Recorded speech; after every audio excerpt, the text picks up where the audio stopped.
First and foremost, give all praises, honor, and glory to the Most High God, Yahweh, in the name of His only begotten Son, Yahweh Shai, who the Word of me called Jesus Christ. All right, we're back at you on a Tuesday night live class, brother.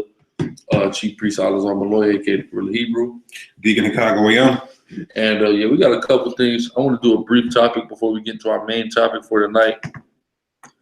A question was posed by a sister dealing with courtship and things like that. So basically, the question was, can a sister court multiple men?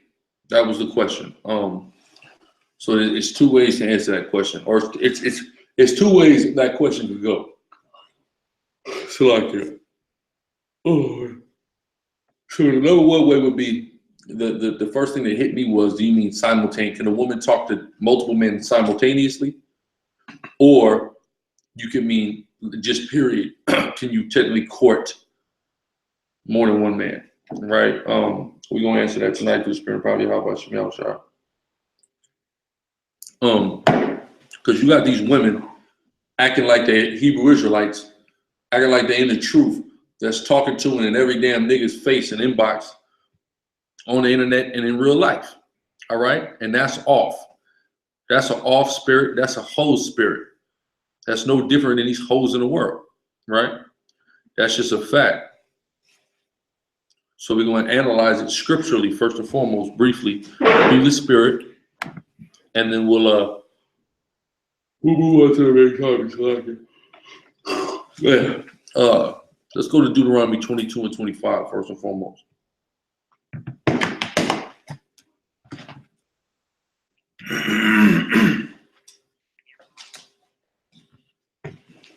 Book of Deuteronomy, chapter 22, verse 25. Read.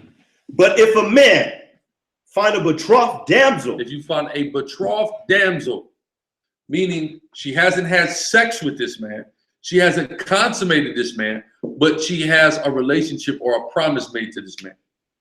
You can't go into the Bible and read about courting. All right? It's betrothal and it's marriage. So if you want to find out anything about the courtship process biblically, from a lawful aspect, you have to go into being betrothed. All right? So read it again from the top. But if a man find a betrothed damsel in the field. A betrothed damsel in the field, read on. And the man force her. And the man rape her, read. And lie with her. Then the man only that lay with her shall die. Why shall he die? That woman hasn't had sex with that man, her husband, yet, but she is betrothed to him. So that betrothal and a betrayal of that betrothal is treated exactly like a case of adultery would be treated. That man is put to death for committing adultery against his neighbor, though that marriage hadn't been consummated. All right? Meaning a woman cannot date multiple men or court multiple men simultaneously lawfully, because that would be adultery. All right, let's go into the Hebrew. Let's find out what being betrothed means in that concept from a Hebraic perspective. Strong's H 781.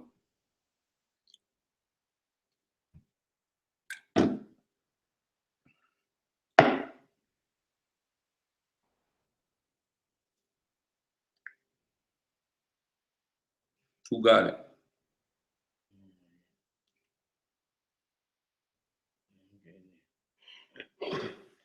Strong's H 781, to betroth, to engage, to betroth man or woman, to be betrothed or to be betrothed. It says a primitive root to engage for matrimony, betrothed to a spouse. Keep going down. Go to the Chaldean.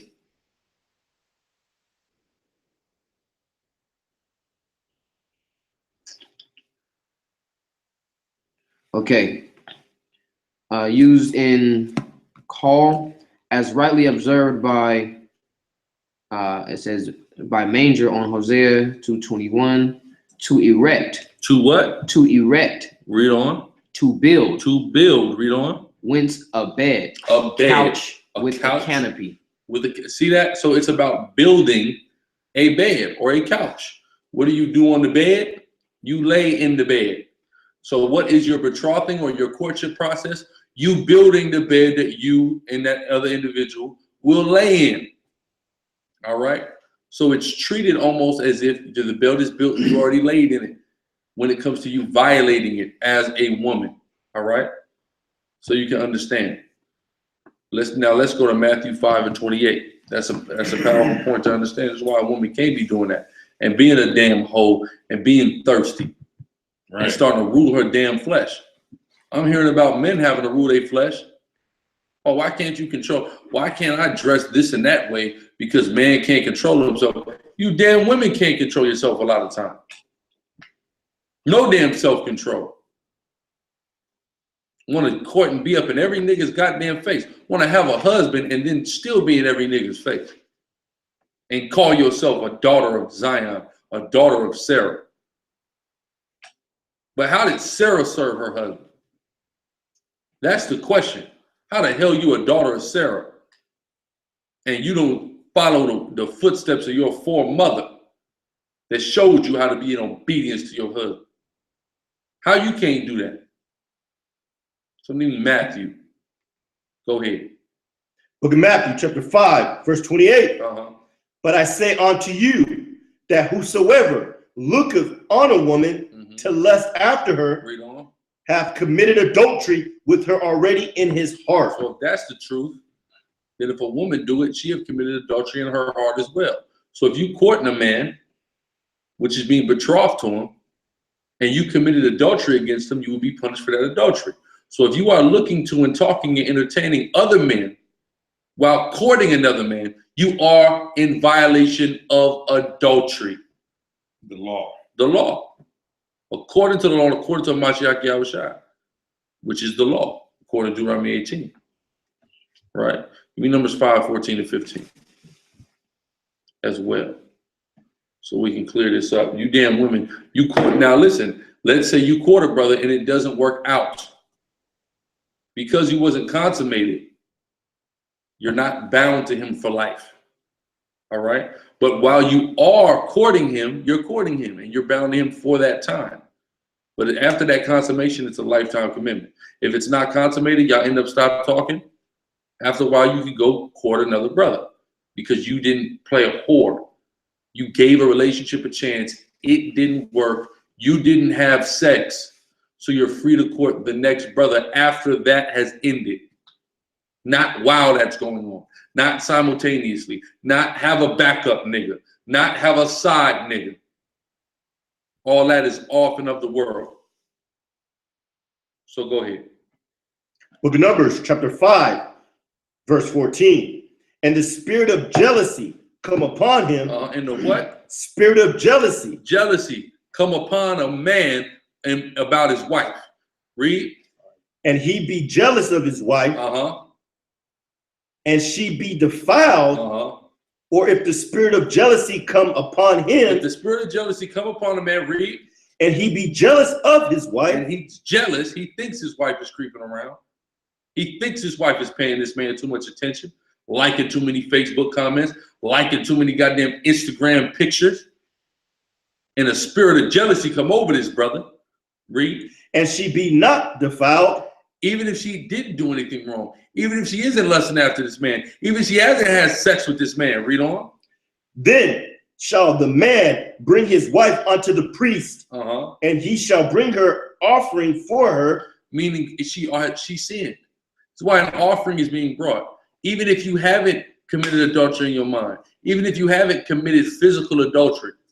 If you provoke your husband to jealousy as a Hebrew Israelite woman, you have already committed a sin. Same thing with the brother that you courting. All right? Until y'all stop courting. So no, you can't court multiple brothers, man. Unless you want to just spit in the face of the Savior and spit in the face of the Lord and the Most High. Then you can do it. And you receive a whore's judgment for it. Read. The 10th part of an ephah of barley meal, he shall pour no oil upon it, nor put frankincense thereon. 15. Go ahead. For it is an offering of jealousy, an offering of memorial, bringing iniquity to remembrance. You see that? So a woman making her husband jealous is a sin. And this is a law that don't come out enough. Right. All right. So no, you cannot court multiple men simultaneously. That is not permitted whatsoever by the laws of the Most High God. So get that worldly ass spirit out of your damn mind. Let me read a couple. And delete that damn plenty of fish. Come. Go ahead. Because we got to deal with betrothal and courting as the Most High and Yahweh Shai is betrothing and marrying us. That's right. Us being the bride. That's right. All right. So this is Hosea 2:20. You have to be faithful even in courting, like the brother's going into. You have to be faithful in courting. You have to be faithful in betrothal, or it is adultery. So this is Hosea 2:20. It says, I will even betroth thee unto me in faithfulness, and thou shalt know the Lord. So you in your courting and in your betrothal, there has to be faithfulness, period. Well, hey, then Israel, technically, we're not married right now. We're betrothed. The marriage is salvation, is the new kingdom. So we are betrothed as a nation right now. So what do we have to do in order to get to the marriage? We have to be faithful. Be faithful. Yahweh Shai said it, faith. This is, without this faith, faith greater than a mustard seed is what's going to get you there. You see what I'm saying? And you prove your faith by your works, right? So you prove your faith. And how does a woman prove her faith to her husband? By her works. All right? By not being a hoe. Right. So next time you women who want to court multiple men, ask yourself, can Israel deal with multiple gods? I mean, yeah, can I holler at Allah too? I mean, I know I'm worshiping Yahweh, but what's up with Allah? You see what I'm saying? Let me get down with Allah real quick. That's your answer. You know what I mean? Yeah, but I just want to deal with Caesar. I want to deal with Caesar just a little bit, you know, on Christmas. Right. You know what I mean? You creeping with Caesar on Christmas. You see what I'm saying? Playing the harlot, playing the whore. Hey, you got to. They can't see nothing? They can't see y'all. They can hear y'all, but they can't see y'all. Oh, damn. Well, at least they can hear us. Buffering. They said it's buffering. Who's on my Wi-Fi? You know what? I know. Everybody on Wi-Fi? Come on, this guy. Yeah, the guy said it, Zahar. Let me turn it off. Matter of fact, no, Abijah has feed. And the side does too. Well, if they got feed, it's them slow niggas internet, man.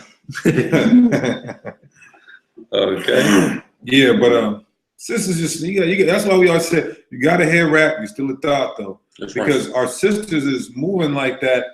They like the brother said, y'all want to get on the men all the time, how the men need to fight their flesh and be faithful men. Y'all harp on men to be monogamous like there's no tomorrow. Want to kill a man. They act like nobody ever, no righteous man. She called herself an Israelite. Was Israel monogamous? The man. Of course not. Go ahead, Slacky. No, Is the Most High monogamous?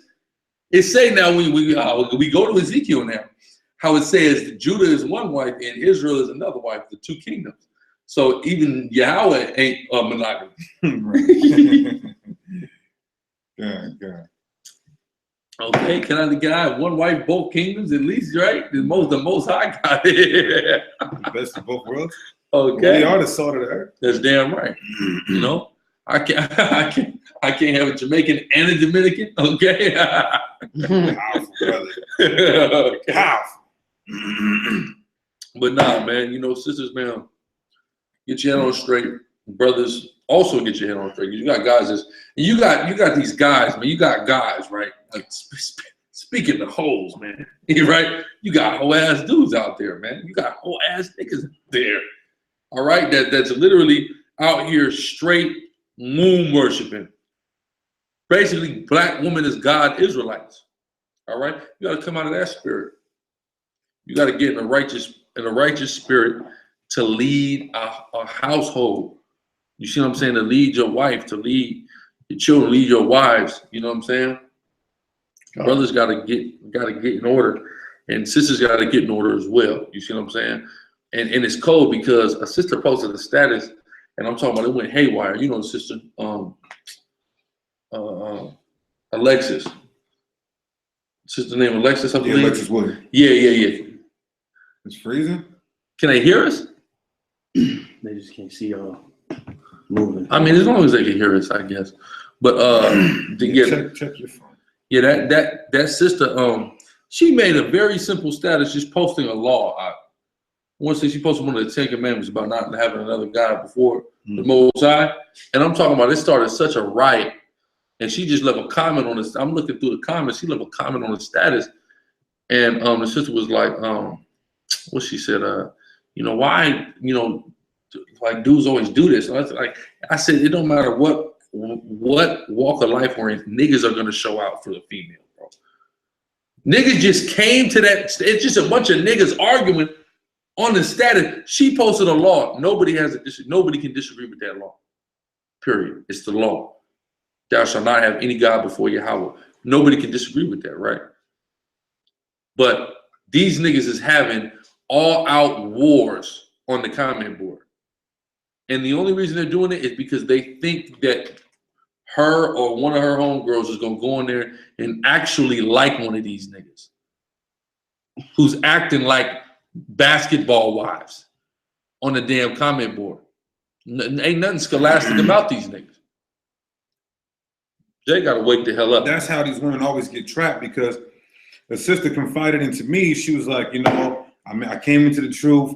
I went into a Hebrew Israelite group. I seen this guy, he was dropping fire. This were her exact words, verbatim. I seen this guy, he was dropping fire. So he dropped fire. She got hot in the pants, okay? She said, so I went after him, and we started dealing with each other. We came together in union. They started dealing with each other in marriage. They had sex. They had sex, So they became husband and wife. They came together in union, and he just did her dirty. He did her dirty, and her intentions were wrong off top. It's never about. It's a few sisters that came to me with something like that, man. And it's like you said, it's unfortunate. But what the hell was you thinking about when you hurry up and got in bed with this man? Right. Just because he dropped hot fire, which was more than likely pseudo knowledge, because he's not dealing in the law. He put her away for no reason. So you see that, and he probably is cloning, stealing somebody else's sermon, somebody else's fire. Officer, you had something? You just got certain people that can't see nothing or hear, or some people that can't see but can hear, and then you got some people that can see and hear. I'm good. Yeah, one brother saying, "Oh, I got 4G Verizon, ultimate data." Boy, you got Verizon. That's your problem right there, brother. That's not a quality phone carrier. Their stock is down. See, look, we're cracking. See, T-Mobile, bro. When you mess with T-Mobile, you'll be all right. You got 5G. Yeah, we got 5G coming soon. All right. Okay, do your research, huh? That's about to say this T-Mobile is cracking. So I guess it might not. What kind of device is that? It's a 2012 Nexus. Okay, Nexus tablet. Not running Android. Not Samsung. It's running Android. Ain't got nothing. I understand. it's iOS. You guys need to get on an iOS device. It's compatible to the device that we're streaming off of. So that's right. That's you true. guys This is an Apple device. You can get a beat. I'm buffing. I'm working with Obama. It's not. He's working with Obama, and Obama's out of office. All right. Samsung's getting 5G. We're just gonna do compatible streaming. I know. That'll take it out. Compatible streaming. Does it buff when we're done with it, or just while it's live? No, it's gonna. It'll mess up. It'll mess up in the videos put out. In the playback. And the video puts out. It still does it. What do you mean? Not tethered. Yo, no, I'm on this. Somebody said still can't see nothing. It's whatever. I mean, hey, just listen up. Usually, they're gonna have to. Hey, some brothers can't even hear. Hey, well, trying to check the playback. I don't know what to tell their ass. Really, I'm pushing forward. Cry out It'll be up tonight. Cry out to the Lord if you can't hear. So you had another feature? But yeah, so everybody just got to be careful when choosing somebody that they're gonna deal with. That's why I got the 1 year rule. Right? That's on my damn self, okay? Because you don't know what you're gonna be getting into. Straight up and down. People just believing, you know, just getting hot in the pants and you having the same spirit and same mind that you had in the world. You see what I'm saying? That ain't wisdom. You over here, you know what I'm saying, just being a damn groupie. Don't be a groupie. You see what I'm saying? That'd be the problem right there. Being a groupie, and some of these men, they just be so happy that there's actually a girl that'll put on a head wrap. If they'll take any damn thing, the first thing that comes, and then they automatically trap this girl. They don't know the damn Bible themselves. Lying to the damn girl. Girls and sisters coming to me telling me all kind of crazy stuff. And I tell them, ain't nothing much I can do for you, being the fact that that's your damn husband. You see what I'm saying? That's your damn husband. What the hell I'm gonna do for you at this point? You know, you stuck there. Even what? You can't go nowhere at that point. And if you do, you're gonna have to do what you're gonna have to do. But a sister, matter of fact, a sister asked me something, man. Asked me something about a dude unlawfully putting her away, man. And if she could marry again, and that's a horrible position to put a sister in, just to put her away, man. Because you put her at a real disadvantage. Let me try to find this message real quick.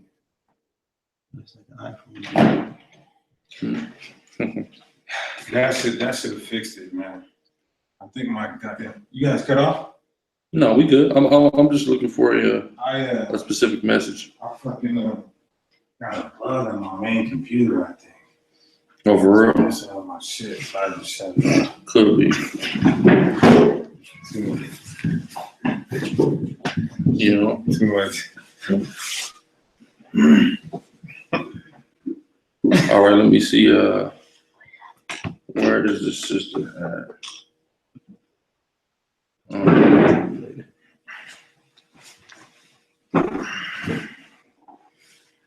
Let me see. Some of you sisters are crazy. I'm gonna just tell you straight. But let me find this message. This was a good message that I'd like to deal with. Here we go. Okay.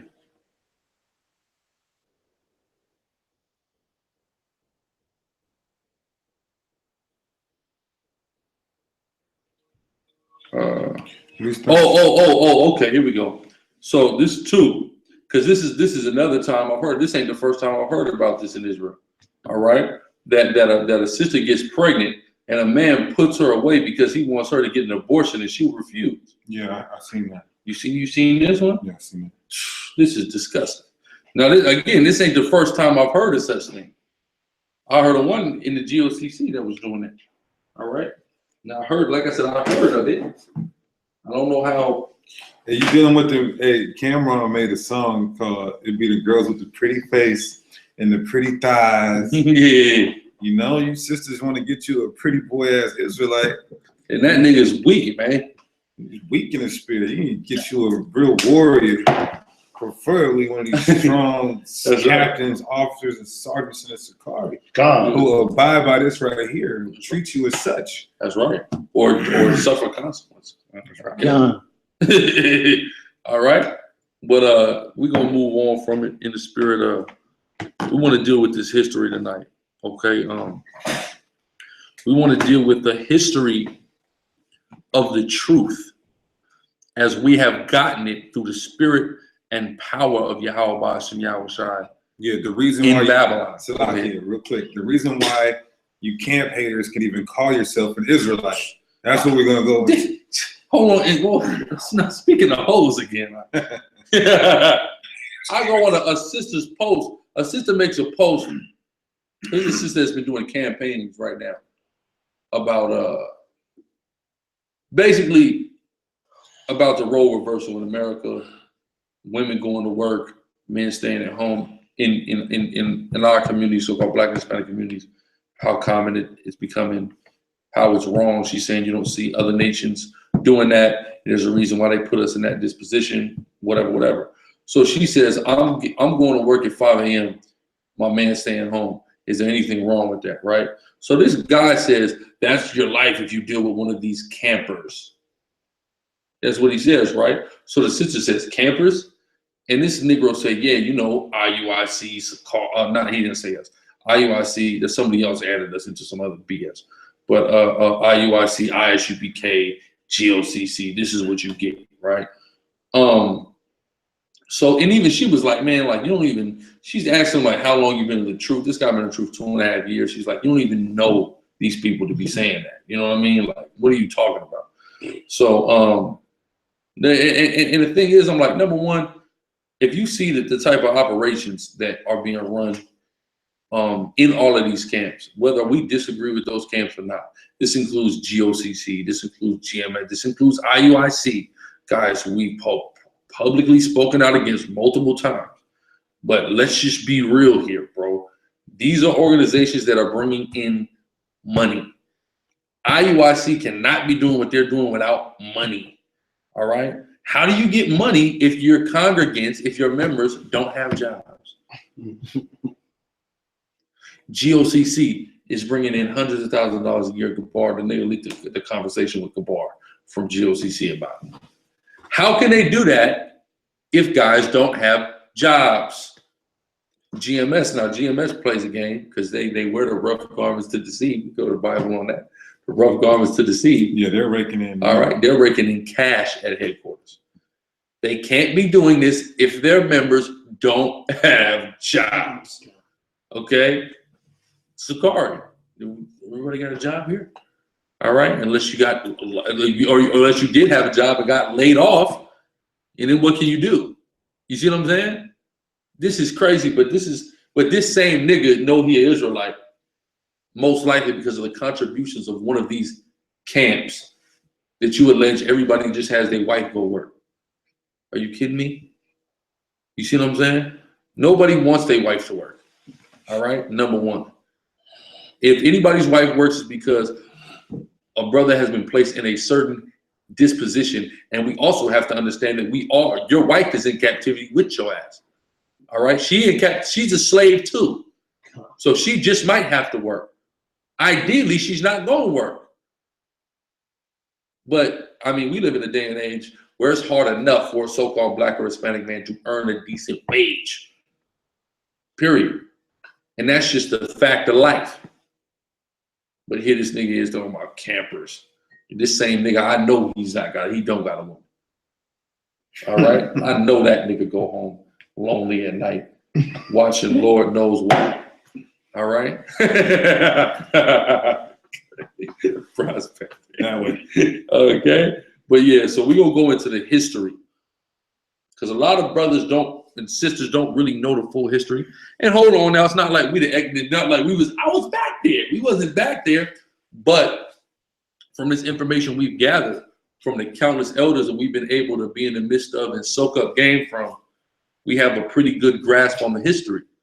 And some of these elders watch our channels. All right. So if we mess up on any of the history, those elders will not be afraid to correct us, I'm sure. All right, because they were there. I've heard things from Tahar, from Great Millstone. Then when I get around Barak and Ben from House of David, I say, hey, Barak, such as happened, right? And he said, Barak say, oh, yeah, man, he'll go into the story for me. Okay, boom. So that all these things collaborate. I'm able to pick these guys' brains in the spirit and corroborate the stories and get a full and good grasp. Like somebody who writes a history book. Because somebody might say, well, y'all niggas went back there.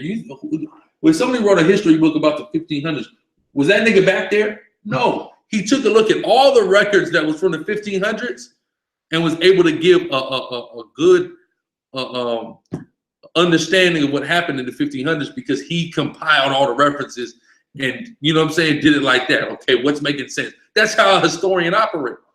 All right? A historian wasn't, you mean to tell me this nigga writing about 70 AD? Nigga, well, you wasn't in 70 AD. You're reading the Bible and any manuscript that was left from 70 AD. So, but the beauty of this is, if we're going off anywhere or we slip up, we misunderstood something or there's something that wasn't true, an elder could easily just come and correct us because they watch our channel. You know, many of them, enough of them to know that that was off. You see what I'm saying? Ben done told me that was brought out in 99. You see what I'm saying? You might not know that, but in 99, brother brought that out. I didn't know that. Now I know that. You see what I'm saying? So it is what it is. So we're gonna get into this history through the spirit and power of Yahweh Shem Yahushua. And it's gonna start. We're gonna start with the prophecy in the Bible about One West.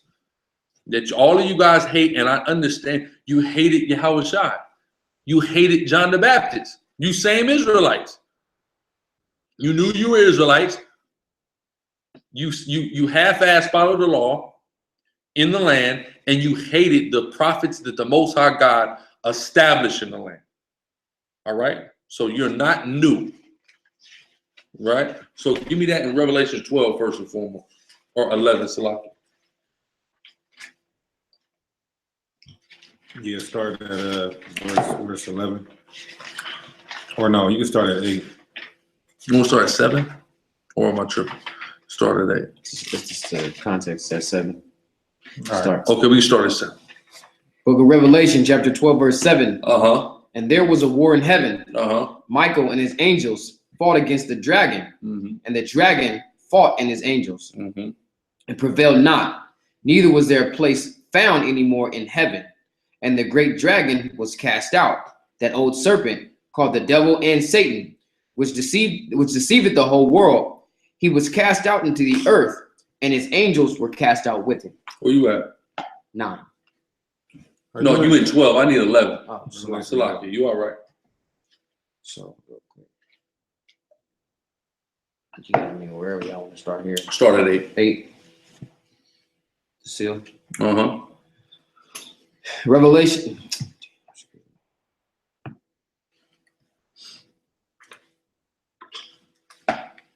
Revelations 11 and 8. Uh-huh. And their dead bodies shall lie in the street of the great city, Read on. which spiritually is called Sodom and That's Egypt. this place. That's this city. That's America.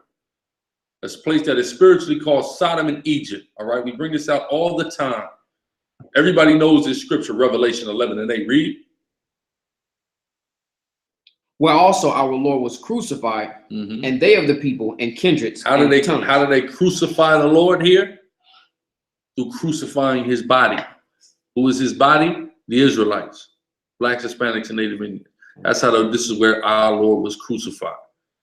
Read.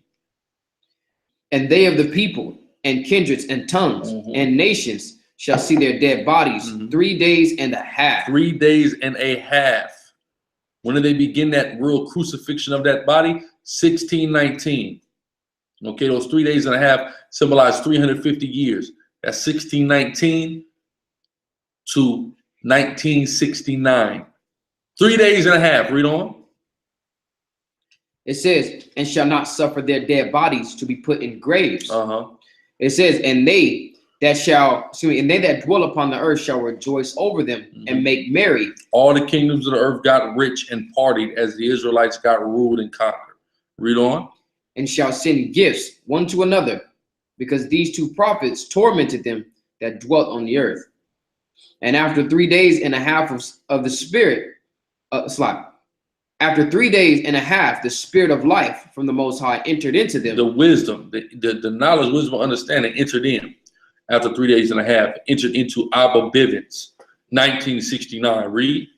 And they stood up upon their feet, Uh-huh. and great fear fell upon them which saw them. Uh-huh. And they had heard a great voice from heaven saying unto them, come up hither. And they ascended up to heaven in a cloud, and their enemies beheld them. And the same hour. That's on that. That's dealing with the salvation, right? But the point is, after 3 days and a half, the spirit of life came. That's the 350 years between 1619 and 1969. The establishment of the school at 1 West 125th Street in Harlem, New York. Okay, the original ISUPK. All right. So let's get that in Matthew as well. What is that, Matthew 24 or 5? Shamar, can you grab that real No, quick? that's the I'll 22. pick up. Matthew 22? Yeah, 22. Okay, Salaki. The bit to the. It was the Yeah, highway, it was the yeah, go out to the highway. Yeah, 22. Because that was the difference. People will go into Crowdy. What was this?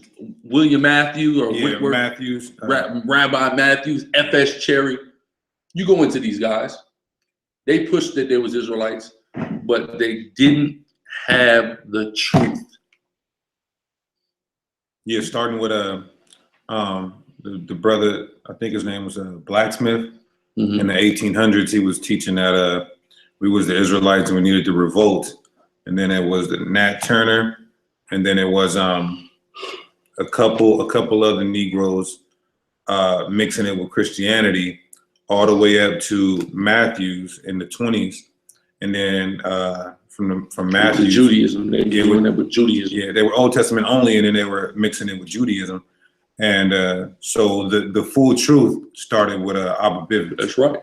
Which is the prophecy. So any of you camp haters, go into Revelation 11 and break it down and make it foolproof. You're not going to be able to do it. You see what I'm saying? That's what everybody got to understand, man. We didn't just make this up. It's in the Bible. This entire platform, this entire One West that everybody hates is right out of the Bible through the Spirit and power of Yahweh. That's period, right? You had something, officer? Yeah, I was speaking to this elder on Facebook. I guess somebody put something, about a camp, so I'm in there questioning the dude, but not like asking about hatred or anything, but just questioning on him when he learned the truth, who from, when, where, how. Elder comes on, oh, I knew about the truth before camps. And I'm like, okay, well, when did you learn about the truth? He said 77. Well, that's not before camps. Been camps. out since 69. Yeah, that's not before camps. Like, okay. You're a liar.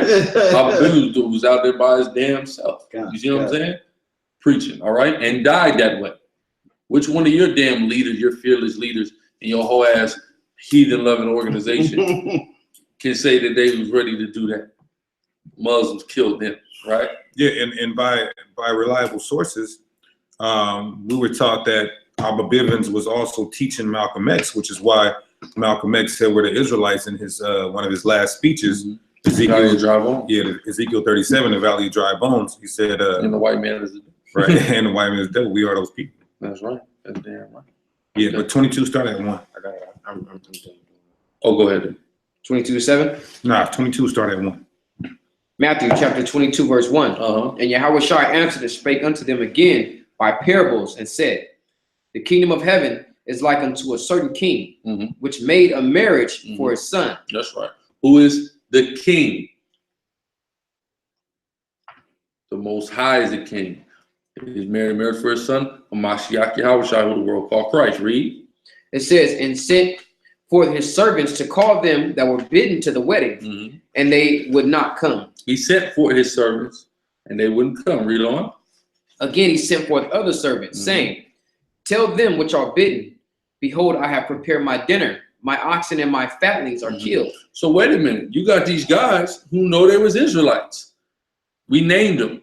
All right. Some of these commandment keepers, these FS cherries, all of them, right? Go out there and tell my servants. Read. And all things are ready. Come unto the marriage.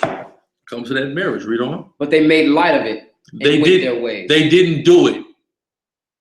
So when you talk about Matthews and you talk about Cherry, and you talk about whoever the hell else, they didn't do what the Most High wanted them to do. All right, they failed. Go ahead. Speaking before they kind of let us, before they let us out of slavery, because Nat Turner, he wanted to do it. He said, let's do it. We need to fight against it. We need to go out. We need to take this devil down. So, but basically when they took the chains off of us and we had liberty to go out on the highways and byways as commanded, these scriptures are 2,000 years old, pertaining to the Gospels. And so when we had the liberty to start hitting the streets, they didn't take that opportunity. They said these guys that we're talking about, churches, synagogues, and temples, and mix it with Judaism and Christianity. They just went their way, and and all these guys had leagues with the white man, all of them. You see what I'm saying? The commandment keepers. People talk about the commandment keepers. Literally, they got ordained by Jewish white rabbis and had to start their own black rabbinical order because it wasn't allowed in the Jewish one. You see what I'm saying? But you're proud of that lineage, man. Right? So read. Now, Abba Bivens was a part of that for a brief time. All right? We will talk about that. Go ahead. It says, but they made light of it and went their ways. They didn't give a damn. All right? Read on. One to his farm, another to his merchandise. And the remnant took his servants and entreated them spitefully and slew them. Verse 7. But when the king heard thereof, he was wroth, Mhm. and he sent forth his armies. Most High mad. Read on. And he sent forth his armies and destroyed those murderers and burned up their city. Mhm. Then say he to his servants, the wedding is ready, but they which are bidden were not worthy. Mhm. Go ye therefore into the highways, and as many as ye shall find, bid to the marriage. Mhm. So those servants went out into the highways and gathered together as many as they found, both bad and good, and the wedding was furnished with guests. Mhm. And when the king came in to see the guest, he saw there a man which had not a wedding garment. Mhm. And he said unto him, Friend, how comest thou in hither, not having a wedding garment? So this is dealing with the school being built all the way back from starting in 69. Read on. It says, not having a wedding garment, and he was speechless. Then said the king to the servants, bind him hand and foot, and take him away, and cast him into outer darkness. There shall be weeping and gnashing of teeth, for many are called, but few are chosen. Exactly. So that's dealing with a lot of, because you had a lot of guys that wasn't worthy that came into that school in the 80s, in the 90s. You know why? Because we're in 2017 and them niggas ain't. Them niggas are not in the truth, right? I wanted the other one though. I really needed the other one, the other parable like that. Not that If one. I could add while the brother's looking for it, man, hey, it goes into how a lot of brothers have brought people into this truth, yet like Bamboy just said, they're not around, or they never even really made it to the highways. They never really put the work in. Person that taught me about the truth in particular has never set foot on the highways, yet has ridiculed damn near the entire camp. You see what I'm saying? Well, as far as Bamboy, Deacon, and myself, they have ridiculed the heads of the camp, and they've never made it. So we see how the Most High is using them. There was just a testimony out to a brother. I want to say, I think he's in GMS. Tahar uploaded it on his page, but essentially, the guy that brought him into truth was only on the highways for like 3 months, and then there was another guy I think that never ended up hitting the highways with him, and they fell off. And they just got smoked like a couple weeks ago. Both of them got killed together in a robbery. Damn. You see what I'm saying? So that's the time we in right now. For the one in Luke. It might be Luke. I'm trying to see. It's about the servant sending out a servant. Yeah. It's Luke. Luke 14. I thought it was Matthew. I thought for sure it was Matthew. No, I like that Luke 14. It say street. Let me see. Let me see it. Saying the streets. What? Where is this? Okay. 15. You said Luke what? Let me see. Luke 14 and what? 15? All the way down to like 23. Or Nah, 24. it's Matthew 22:10. We started at the top. Oh, how far did you have? I think it was 8. It might be 10. No, we read 9. You find bid to the marriage. We went to like 12. No, I went to 15. Okay. Let me see. Because that one was 22. it was pretty much the same one, but it wasn't exactly what I wanted.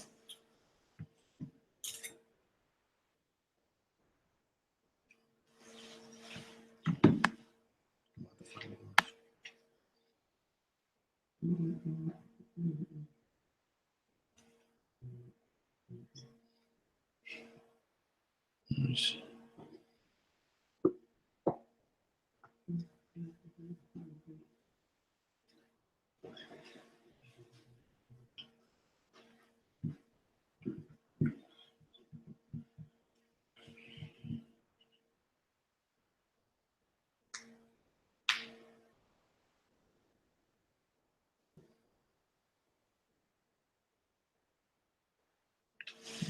Yeah, I thought it was Matthew. 14, 21. She left the servant king and showed his Lord these things. There we go. That's what I need. Luke 14 and 21. There we go. Matter of fact, started. Yeah, you're right. You was right. Luke 14 and 16. It's pretty much the same parable, but it's a little more spot on for what the point is of this history. So let's get this first one started. What I tell you? 16. Yeah. Luke 14:16. It says, then said he unto him. And this is for, because I guess vocab alone thinks he knows the history. Somebody was telling me vocab thinks he's a type of expert in this history. You don't know the history. All right, go ahead. And you ain't got no, listen, don't worry about the history. What you gonna do, write a textbook about the Hebrew Israelites? All right? So they know. Go ahead. Fears no, all right? They've been there every step of the way, okay? Watching. Go ahead. Luke 14:16. Then said he unto him, a certain man made a great supper and bade many. And bade many to this, bidding Israel. Read on. And sent his servant at supper time. Sent his servant at supper time. That's sending Abba-Bithus. Read on. To say to them that were bidden, come, for all things are now ready. You see that? And this is what he was saying when he was on the street corners, man. By his damn self. Read. And they all, with one consent, began to make excuse. Everybody made excuses. Number one, first he went to the commandment keepers. He wanted to go out to the streets. He was bringing in Yahushua, understanding the New Testament. He was bringing in the understanding of the northern kingdom, the Gadites, the Ephraimites and whatnot. He brought that in, right? They didn't want to listen to him. So he started his own thing in 69. Read. The first said unto him, I have bought a piece of ground, and I must needs go and see it. They got excuses, man. Niggas got excuses. Read on. I pray thee have me excused. And another said, I have bought 5 yoke of oxen, and I go to prove them. I pray thee have me excused. You know what this is? You know what this sounds like? I just bought me some ground. Hey man, look, I just took out a mortgage, man, a 30-year mortgage. I gotta go to work. I gotta pay this mortgage off. They're thinking about the future. You see what I'm saying? But what is he saying? The supper's ready now. The supper's ready. Come, we can get up out of here. Brothers thinking about they pension in 25 years, they mortgage in 30 years, their kids' college tuition in 18 years. All of these different things. They got nothing to do with what's going on right now. Haste in this day we in. That's damn right. It says, I pray thee have me excused. And another said,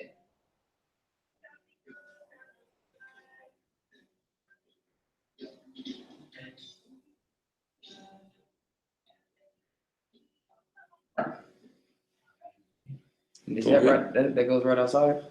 Yeah. That was weird. Go ahead.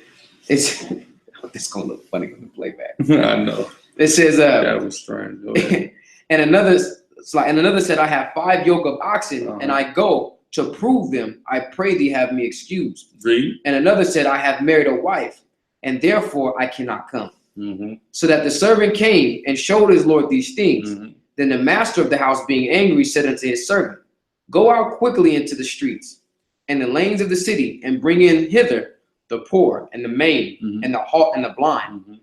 And the servant said, Lord, it is done as thou hast commanded. Yeah, so he started to bring in other people. They didn't want to hear it, so he went and got guys that was on the run. All right? Killers. What do you think Yaiqua and them, they from Florida. What the hell are they doing in New York now? They on the run. All right? That's what you do when you were in the South. You run to the north. All right? That's what our people have been doing in this country. As long as we've been here. Leave from the South to the more of the pleasantries of the North. All right? That's what our people do. How the hell are all of us in California right now? Niggas ran from the South. Everybody, so, where your family? Oh, Alabama. Oh, Mississippi. Oh, Texas. You know what I'm saying? Louisiana. Everybody gonna name someplace down south. All right? Going back to Yaiqua, MASHARAH, they came up from Florida. All right? Go ahead. And Ariel, of course, came with him, but he was just a boy then. I just thought about something. It's funny because if the Lord was really dealing with the other nations, this would have been a perfect time for him to put this into the parable. They didn't say they went to the other nations. They gathered this Greek and this Samaritan and this. No, they went and got just lower class. Remember, lower class Israelites, yeah. People that you wouldn't think. That's why the scriptures say they're going to be amazed at the strengths of their salvation. Because these are not the people who you would just automatically look at and think that, you know what I'm saying, that these are the people that's going to be born. Yeah. I mean, that's going to be delivered. You don't know that. That's crazy. That's right. They could have easily said, he went to the Greeks and he went to, come on, this is perfect timing right here. He took certain of the children of Cush. Yeah, you know what I'm saying? He wouldn't gather them. But it says, It says, so the servant came and showed the Lord these things, and the master of the house, being angry, said unto his servant, go out quickly into the streets of the lanes of the city, and bring in hither the poor, and the maimed, and the halt, and the blind. And the servant said, Lord, it is done as thou hast commanded, and yet there is room. And the Lord said unto the servant, I brought some guys in, and there's more room. Go ahead. And the Lord said unto the servant, go out into the highways and hedges. You got to go to the streets and really push this word. Go ahead. And compel them to come in, that my house may be filled. For I say unto you, that none of those men which were bidden shall taste of my supper. He said, now none of those men that was bidden shall taste of my supper. Meaning these guys are not going to get, they're not going to be part of the deliverance, man. Those guys that was bidden initially, they're not. And most of them fell out. And most of them fell out dead. Right, go ahead. And there went great multitudes with him, and he turned and said unto them, if any man come to me and hate not his father and mother and wife and children and brethren and sisters, yea, and his own life also, he cannot be my disciple. And whosoever doeth not bear his cross and come after me cannot be my disciple. For which of you, intending to build a tower, sitteth not down first and counteth the cost, whether he have sufficient to finish it? And what is that leading us up to right now? The year 2000. He's saying y'all wasn't ready because you didn't count the cost. You only had enough gas in your tank to get you to 2000. That's where so many men fell off. Was 2000. We talk about the Flatbush 500, man. Y'all talk about one way. Y'all niggas don't know about the Flatbush 500, man. Y'all know about niggas having their bags packed with their family on their roof in the year 2000. You have no idea about that, all right? Why? And why did they do that? Because they didn't count the damn cost. All right? Go ahead. Verse 29. It says, less happily, after he had laid the foundation and is not able to finish it. They laid the foundation, a strong foundation, 92, 88. You see what I'm saying? A strong foundation. But they weren't able to finish the house. Go ahead. You know, it's funny too, because so what was the surges with brothers bringing in? It was probably what, like every 6 years? I want to say like the real surge was like 92. That was the real surge was 92. So before that, it wasn't. Before that, it wasn't surging like that. Because it seems like, man, that's kind of how it was. Like around the time me and you came in, you was what, 08? Yeah, I came in 08. So that was a surge. 08. 08 was a surge. Late 09. I was going over the timeline the night. It's like late 09. And then now 2012 had a minor surge, but right now it's a major surge. You see what I'm saying? So it's like literally, man, the pattern is still on. Since about 15, it's been a major surge since 2015. You know what I mean? You're right. It's You're a right. stretch. Same deal. Yeah. It says, less happily, after he have laid the foundation and is not able to finish it, all that all that behold it began to mock him. Began to mock him. Because now look at the latter end of you, because you didn't count the cost. That happened to a lot of these guys. Yeah. Right. Yeah. And they once they seen it back popping, then they tried to come out the woodwork. Like a lot of guys are. We know guys who are heads of these camps who people worship. Nigga, you took a break. We ain't gonna put you on blast, but we know that. Yeah, guys definitely took breaks. You know, we talking about years off, not just he took 3 months off. I mean, guys who took years off, right, and snapped back, right? Like you said, we ain't gonna say names, and it's not just one. That's the cold thing about it. Go ahead. It says, saying, this man began to build and was not able to finish. Or what king, going to make war against another king, sitteth not down first and consulted whether he be able with 10,000 to meet him that cometh against him with 20,000? Or else, while the other is yet a great way off, he sendeth an ambassage, or as an ambassage, or an ambassage, and desireth conditions of peace. So likewise, whosoever he be of you that forsaketh not all that he hath, he cannot be my disciple. Salt is good, but if the salt have lost his savor, that's pretty much it on it. You know what I'm saying? But that's some prophecies in the Bible that reference directly one West in the establishment, the camps that sprang there out of.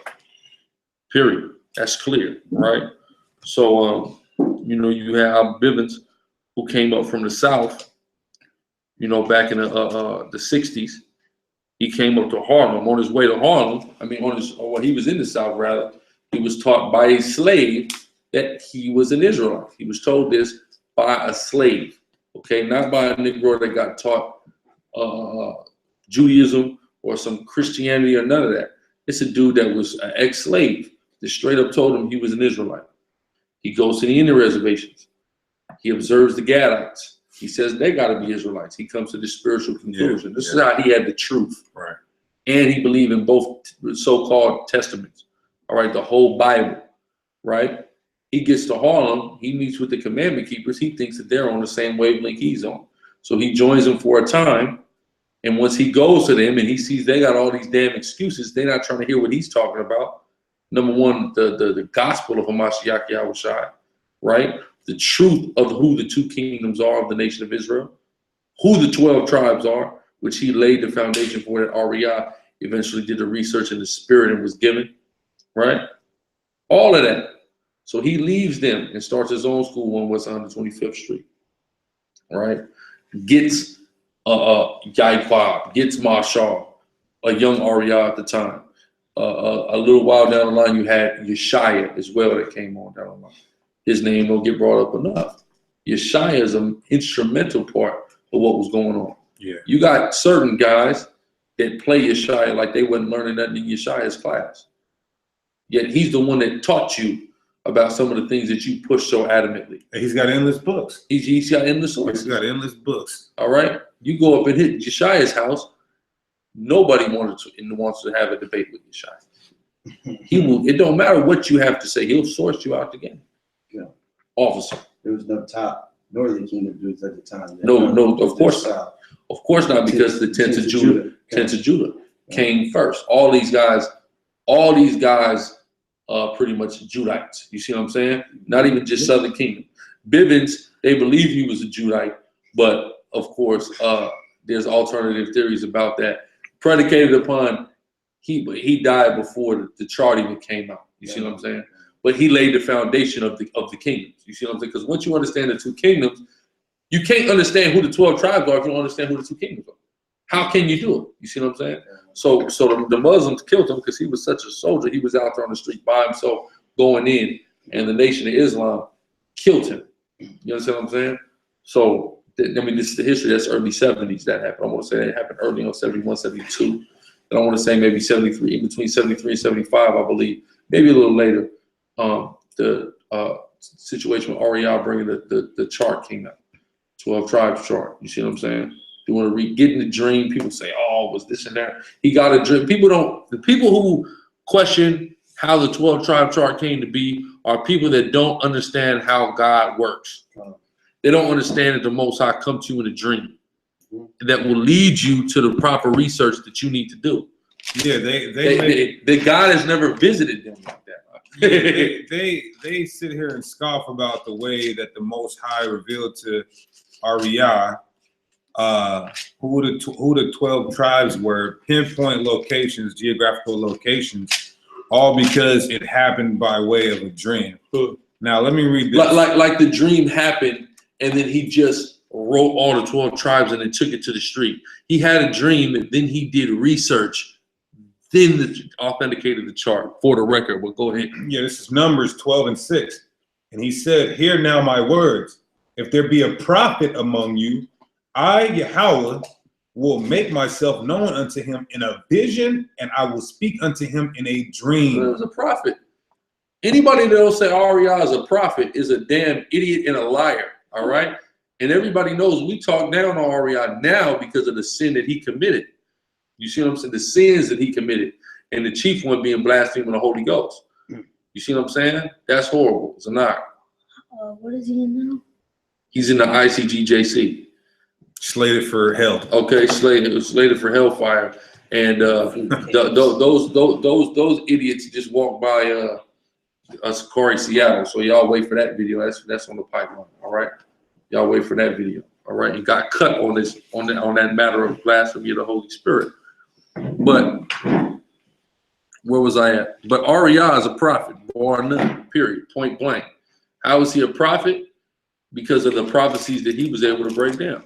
Okay? Then he went out on a damn limb, all right, started feeling his oats too much and made a false prophecy, which is what? The year 2000. Made a false prophecy, blaspheming the Holy Ghost, saying the comforter was damn Tazadakia. So he began to go off. This happens, man. That happens. You said what? I'm saying, Ariah was what he was raised in the truth, right? He was raised in the truth from a young man. How can you not? They said the video dropped. Hold on. Ask him, is the video still on? Hassad said that the video dropped. Yeah, if Assad's is off, it's off. If Ibaj's is off, nobody else said nothing. That was like a minute ago, so. No, somebody say y'all good. We good. Yeah. This is Or because Nagat texted me too and said, can we reset the stream? Ibaj's is off as well. But y'all blocked this off. Marcy. Hey, they need somebody blocked in there. Who? Tahar. King Tahar is a coon. That's the name. Tahar is King Kun. Yeah. The word unicorn has appeared 9 times. Explain that. the word unicorn is talking about a rhinoceros, idiot. Hell is wrong with you? He's mad. Okay, because if it's charging, you see one horn, buddy, but it has another one tucked off. All right. The word unicorn appears in the Bible in reference to the children of Joseph, Manasseh being a larger horn. I mean, Ephraim being a larger horn, Manasseh being a smaller horn. Just going over that with the officer. All right. So that's what it's talking about. Tahar is King Kun. Hey man, show your face. All right. That's what we respect. The niggas with the most heart, you have no idea who they are. You see what I'm saying? That's upsetting. But going back to whatchamacallit, where was we at? Ariah in the chart. So he was a prophet, but he went off. He was a prophet, and then he went off. Now he's off. But the way he was able to go into the prophecies in his Bible is ridiculous. All right, these guys, man, they don't understand. Some of these guys are teaching Ariah breakdown. Some of them don't even know it. Talking about he wasn't a prophet. He was a prophet for a time. Then he became a false prophet and a demon. You see what I'm saying? That can happen. People can come into this truth. Apocrypha says you can be profitable for other people and not for yourself. Ariah was the pristine example of that. Overwhelmingly popular for us. Some of the people just cut off. This is a guy. I mean, I don't know what to tell them. Everything here is good. Yeah, a bunch of people are saying they're good too. You see what I'm saying? So I mean, they got it. That's something that's going on with. I don't know. No, it is. It's your connection, but some people with high-powered devices are able to still have it. Yes. High. I want to say because I mean I don't understand. If there was if there was any serious issue with our stream, it would be evident and apparent with our stream, Right. as it always is. So it's maybe YouTube is having issues right now. I don't know. Maybe the so-called white man that is the devil doesn't want this history to come. That's right. I don't know. Yeah. Okay. You know. Oh yeah. Okay. But again, Ariah is a prophet. No one man has been able to go into this Bible and break down more prophecies than that guy. Right. No one man. All right. Period. Showed you how to navigate in this sword. Okay. And one of his chiefest ones, well, I would say his chiefest one is the 12 tribes chart. And it's even deeper than what he brought out. All right. But what he brought out laid an immensely good foundation. So you got Ariah, again, like I say, Yeshai come around. Fast forward to the 80s. 80s, heavy hitters start coming around in the 80s, around 84. Barak, Tahar, Yahana. That's all the class of 1984, all right? Barak, Tahar, Yahana. 84, man. When I was born. This brother was born. Born in 84, man. All right. And they was coming in going strong. Coming in going strong. Hard like Cialis, from Seattle to Dallas. That's right. And still in it. You see what I'm saying? That's insane, right? Then you go later, 89, this is when you get Ben coming in. You see what I'm saying? 90, 91, you get some of these other elders from these other kings. You got Priest Daniela coming in around that time. All around that time. And then once we get to like about the end of 94, this is when the issue happens, okay?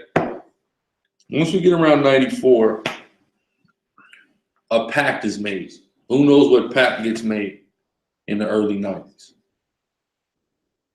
There's a pact that gets made in the early 90s.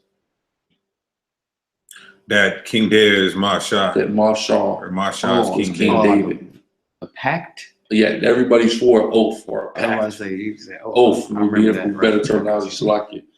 Ariah made everybody swear that oath that he was King David. Later on, about 94, Ariah and the other power structure, the seven, they had the seven and central command. Of course, Ariah, Mashar, Yaiquab. Let's not forget they had a white man on the panel. Oh yeah, Yeshaya brought the white man. That said he was Cornelius. Cornelius. Yeshaya was saying that he was Cornelius. All right, an Italian white man. Y'all seen his videos, Rocky Stone. You ever see Yeshaya videos in the 90s? Or he had a guy named Rocky Stone coming up to camping and would say everything we saying is right. Everything the Israelites, everything they're saying, I've done the research. Everything they're saying is right. So they would bring him in as Cornelius, and he would come up in the school sometime. All right. We've heard this with Tahar many times. First time I met Barack, I verified that story with Barack. You see what I'm saying? Rocky Stone. All right. But they had the seven, they had central command. All right. I don't know all the names of the seven, but I know Yaiquab, Mashar, Ariah, Yeshaya was all a part of it, right? And Shar. Let me not forget Shar as well. Lahab was up in the central command. But then I want to say Lahab left around 93, 94. Lahab left, but Lahab was a part of central command. Lahab, let me not forget Lahab. All of these various leaders brought different aspects. Yeshaya was deep off into the history. Ariah was also deep off into the history. Oh yeah, and they tried to say, and they still say it to this day, GMS, I don't know if IFUPK says it, but they say that Ariah was High Priest Joshua from Zechariah, the 3rd chapter, which now they get it. Ridiculous. I know they don't know because Marshall started saying that after the split. Right. After the split. That's it. After the split ideology that came. You see what I'm saying? So whatchamacallit? What I was gonna say, it's just some of the stuff is crazy, granted. We in Babylon filthy right now, so everything wasn't perfect like it was supposed to be. But so where was we at? The split. Lahab leave. You see what I'm saying? Lahab leave. Then you got an issue that occurs. Mashar is King David now. They've acknowledged that. All right. Everybody in the school at that time had made an oath. Ariah then sees the conundrum that he has put himself in. Why? Because of power. Because if that's King David, ain't nobody over him. You see what I'm saying? According to that. So now Ariah tried to come saying he had a dream. And in that dream, there's not just one king now, it's 12 kings. So they go try to balance the power, distribute the power amongst these 12 kings. Mashar is not going for it. Right? So there's a split. There's where the house of David comes from. Now, when this occurs, right, there's a lot of money that's involved in that situation because the school was getting a lot of money. I ain't gonna tell you how much damn money, but it was a lot of money. All right, I got testimony from. I know who went and got the damn money. All right, I know one of the guys who went and got the money, and the other guy that went and got the money is the leader of a very prominent camp in Israel. Okay, so that's who went and got that bag for Mashar. And they went and started House of David. All right, I believe the first school was 464. It's like you had one west, and then they had 464 was the split off, which was House of David. So from there, House of David grows. Prior to that, though, the Rosicrucians did. There's the legendary story of the Rosicrucians coming and approaching the school and trying to get the elders of the school to sell out. All right. After the split, the main school goes through various changes. Okay, it goes from the ISUPK to the ICUPK. Okay, which goes from the Israelite School of Universal Practical Knowledge to the Israelite Church of Universal Practical Knowledge. This is when a lot of funny business starts to happen in the school, and the leadership of the school begins to go left.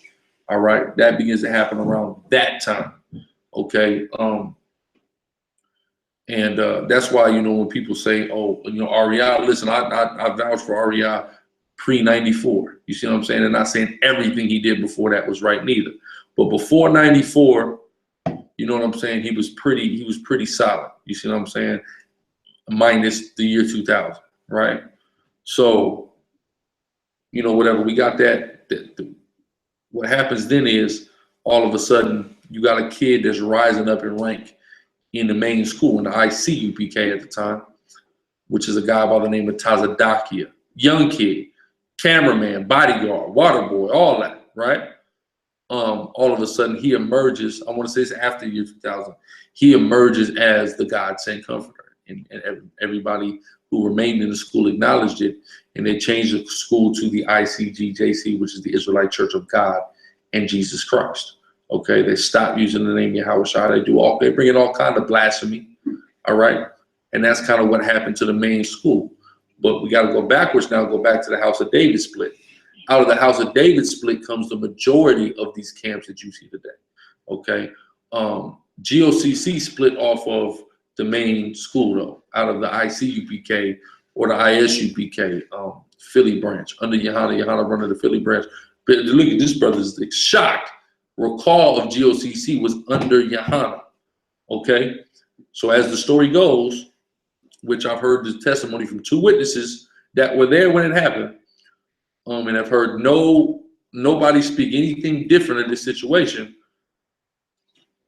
Recall was with some guys, and they was trying to go into the book of Enoch.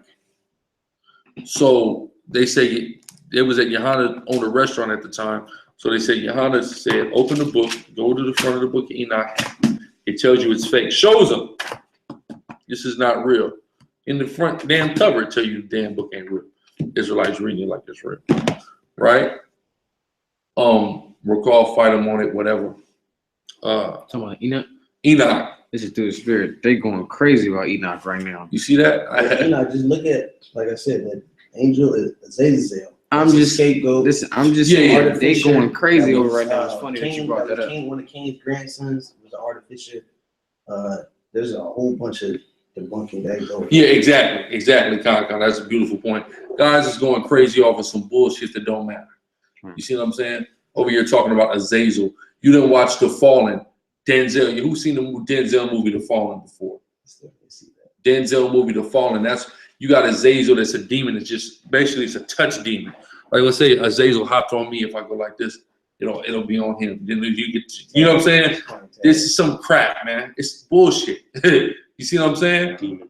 Or and I want to say there's a video game I want to think one of the newer Tekkens had some big ass Azazel with the Sphinx head that was fighting huge ass damn. Dude, stop being bugged out. There's a real life demon on your ass. It's called the White Man. All right. He drives in a black and white car with a blue uniform. You may have seen him in your neighborhood. All right, run when you see him. All right, that's Azazel, nigga. How about that? You see what I'm saying? But going further, it was over the book of Enoch. Boom. So as Yohana says, and as he's had a witness to substantiate, he said that if you start following the book of Enoch, you will love white people. And Recall said, no, he wouldn't. Now, sure enough, down the line, Recall loves white people, right? So they broke off for the main school, okay? Then Yohana would later take the original ISUPK banner and he would reinvigorate it and, create what we know today now as the ISUPK. Going back to the House of David, the House of David is where the majority of these splits came from. Every camp, Army of Israel, House of Israel, Ambassadors of Christ, AOC, GMS, IUIC. These are all direct splits. Light of Zion. These are all direct splits or extensions of the House of David. All right. And there's probably some I'm forgetting. House of Israel. Was about. It's about right out of the House of David. That all comes out of House of David. You see what I'm saying? That split right there. So then you had guys that stayed with, you know, and carried the torch after Masharah's death, which is the guys you see at House of David now, Barak, Bunyan, Ash, Karataza Allah, stuff like that. Those are the guys that Matatu, yeah, he came in 99. He came in 99. They had a school in Jamaica. You see what I'm saying? Then he ended up moving from Jamaica to the States. You see what I'm saying? You know, because he said he want to see his enemy fall in their habitation. You see what I'm saying? You ain't gonna see the white man fall in Jamaica. You know what I mean? Ain't too many white men to fall in Jamaica. You gotta come see it here in Babylon, right? So Zanat. So so yeah, so you have all these splits that come. But the first split is GMS, Great Millstone. All right, who knows what that split was over? No, not a dime. Leadership? Not leadership. 2000? No, not 2000. This split happened before 2000, and it was over Cornelius. It was over Cornelius. Okay, so this Cornelius issue is a very interesting issue, and here is why. Gabar was given the revelation of Cornelius in class. They're on the chapter, they're breaking it down. Tahar's breaking it down in Tahar's class. Gabar's reading for Tahar. As Gabar's reading it, he's going, wait a minute. Cornelius got to be an Israelite. The way this sounds, Tahar chilled them out, stopped after class. They went over it, they received it, whatever. Tahar takes it to the leadership at House of David. That's Mashah, Nate, Nathaniel, all right, Nathaniel Guy, I believe is his name. No, Nate from IUIC. These guys are on the panel, all right? Bun Lawyer is on the panel, all right? That kicked them out essentially for the Cornelius thing. Cornelius was Israelite. They just couldn't receive it. Didn't you say somebody had did it before that? No, that's what I'm gonna get to. Now, the interesting thing is Tahar brought it to council and Tahar received it, but this would have never been brought to council.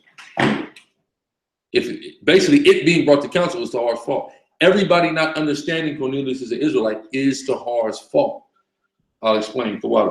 At the school, everybody should know Tahar and Ariah were relatively close. Okay, Ariah had Tahar speaking in 6 months at one time where you had to wait years to begin to speak. Okay, he progressed fast. He was in a short period of time. He had Malachi York running scared. All right, we know the story. So so what happened was Shar, okay, who is with Comfy as well with Ariah. Now, Shar was always teaching Cornelius was Israelite. He never taught anything outside of that. Why? Because it's really pretty plain in the Bible. But Ariah was not teaching that. So when Ariah got wind of what Shar was teaching, he called Tahar for the third opinion. Tahar said he picks up the phone. Ariah says, you know, something along the lines of, what do you think about Cornelius being an Israelite? Tahar hangs up in Ariah's face. Thus, it was still taught that Cornelius was not an Israelite. Then later, Tahar receives that he is an Israelite through Gabar's reader, and that causes him to split out of the House of David. Some of these guys, majority of these guys that were adamantly against him, Nate, Benloya, etc., later on ended up coming into understanding that Cornelius was Israel. Right, yeah, because from the reports, Nathaniel from IUIC, he said, that's wicked to her. Yeah. He told him that. No, he said that's wicked to her because Tahar said, look, let's cast a lot on it. Yeah, he said. And Nate said, that's wicked to her. You can't cast a lot on this. Yeah. I thought Nathan was Gad. Nate from IUIC? Yeah. He was claiming Gad, and now he's claiming Judah. You know, so you could tribe jump. You see what I'm saying? I guess. But another thing too, so the original ISUPK, Gad, I can't leave that. Go ahead. The original ISUPK believed that Cornelius was an Edomite. Was an Edomite, yeah.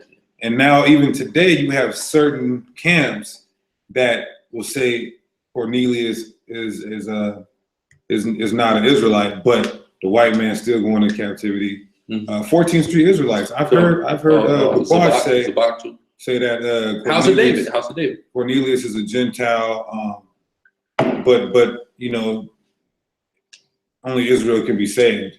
You know, I don't know how that works. But you know, it's just something that, you know, still got to be hashed out. Brothers got to sit down at the table, like with the summit, MASHARAH, YASHARAHLA. That's an issue that we discussing, and we gonna sit down at the table on it. Brothers is gonna deal with it. You see what I'm saying? In order, through the spirit. You know what I'm saying? But you know, it's just one of those things that's still hanging on. And as like it says, the time and knowledge increases, so you get to understand it on certain things that you may not have had an understanding on. Like the GMS guys, they got it at that time. You see what I'm saying? Shar had it before that, right? And then, you know, some brothers who didn't get it at the time when GMS got it later went on to get it. You understand what I'm saying? Some didn't. So it's just time. You know what I mean? Certain things you can't see, and then later on you can see it. Most High is dealing with different brothers differently in the spirit, different camps differently in the spirit. You see what I'm saying? So it's, you know, it's all up to the Most High ultimately, who received what. You see what I'm saying? Who got the eyes to see what, right? So you got the GMS split. You know, year 2000 happens. Brothers get raided. Brothers get locked up. All kind of stuff. So Bach was going in and out. He got locked up on not in the year 2000, 9/11. 9/11 stuff started getting hectic during that time as well. You know what I mean? So it was a lot of rebuilding, a lot of brothers spreading out, moving, going places during those mid 2000s. And in 07, we get the internet. And when we get the internet, we get YouTube. Then IUIC through Nathaniel and Barak Shar start posting their videos on YouTube, right? Tahar gets wind of it. Tahar started posting videos on YouTube. But the difference was at that time, because at that time, right now we see IUIC surging right now. You see IUIC surging, okay? So, you know, we have our differences with IUIC. You got IUIC talking about we're jealous of them or something. Ain't nobody jealous of you. Okay, you guys are surging right now. You guys are a fast growing group, and no one's hating on you for that. They're surging right now. ISUBK is also going through a surge right now, if you're paying attention. But during the 07-08 time, GMS was on the surge. They was riding a 3 and 4 year surge. Okay, they put them all over the world. All right, and majority of us, I know me, Hakai, the deacon, captain, and the sergeant, we're all a part of that surge. Hands down, we're a part of that surge. So they start putting their videos on YouTube, and the difference was Nathaniel was not putting, or Nathaniel guy was not putting his he wasn't putting his street videos. You know what I'm saying? He was like in a studio setting, and him and Brock Sharp were just going into breakdowns, right? I never saw these. Well, I ended up seeing them later, but during that time, I never seen them. The reason why GMS took off is because they were putting their street teachings on YouTube. Just raw, unedited, putting the street videos right out there. Street debates. Crazy debates. Man. Oh my, during that time, that was a time. Y'all see GMS, people say what they say, downplay GMS now. I mean, you know, they're not what they used to be. You know, I mean, that's just what it is. But hey, 10 years ago, 9 years ago, when we was coming in, oh my God, y'all should have seen it, man. A lot and some of these videos was in the archives. We showed y'all say it's night and day between then and now, in all honesty. But they was coming with so much fervence, and that's, you know, part of the reason why we go as hard as we do, and we on the streets the way that we are, because when we came in, we got that instilled into us through these men, well, through the Spirit. Spirit utilized these men to do it, the Most High, right? So they put the streets on YouTube, right? Now, if you from New York, you've seen this before, right? Even in certain other cities, they saw it at times. Us out west, especially, we never seen nothing like this. We haven't ever seen anything like this. So when we saw it, we just wanted to do it. We wanted to be a part. I just want to know how I can get a part of this thing. You know, so I know Shamar, give your testimony the first time you seen the video with the Great Millstone Elders. First time I seen the video, it was had to be around 07, around 2007, probably 08.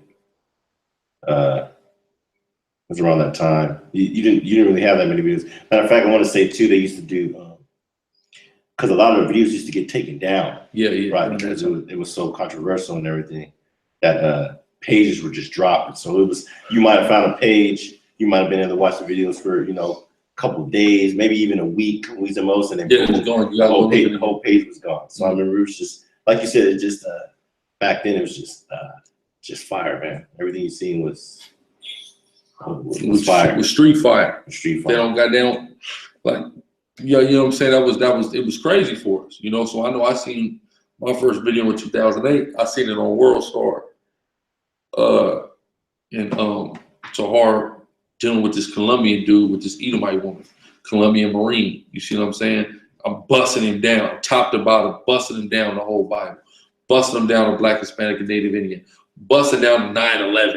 I mean, I'm just busting I had never heard none of this stuff before. 9/11, an inside job. I wasn't the Illuminati, all this. I didn't know about any of this shit. You see what I'm saying?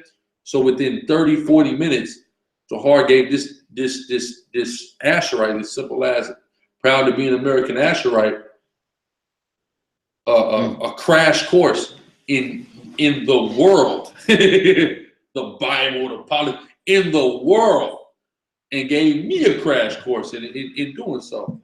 You know, but reinstilled things that I already kind of subconsciously knew through the Spirit. Most I was already preparing me for. So, you know, I know it started from them for me. Yeah, actually, now I think about it, I do remember seeing some of Nate's videos, but they weren't, like you said, it wasn't really street. They were more classroom. Hey, listen, we didn't give a damn about the classroom, bro. The sit downs.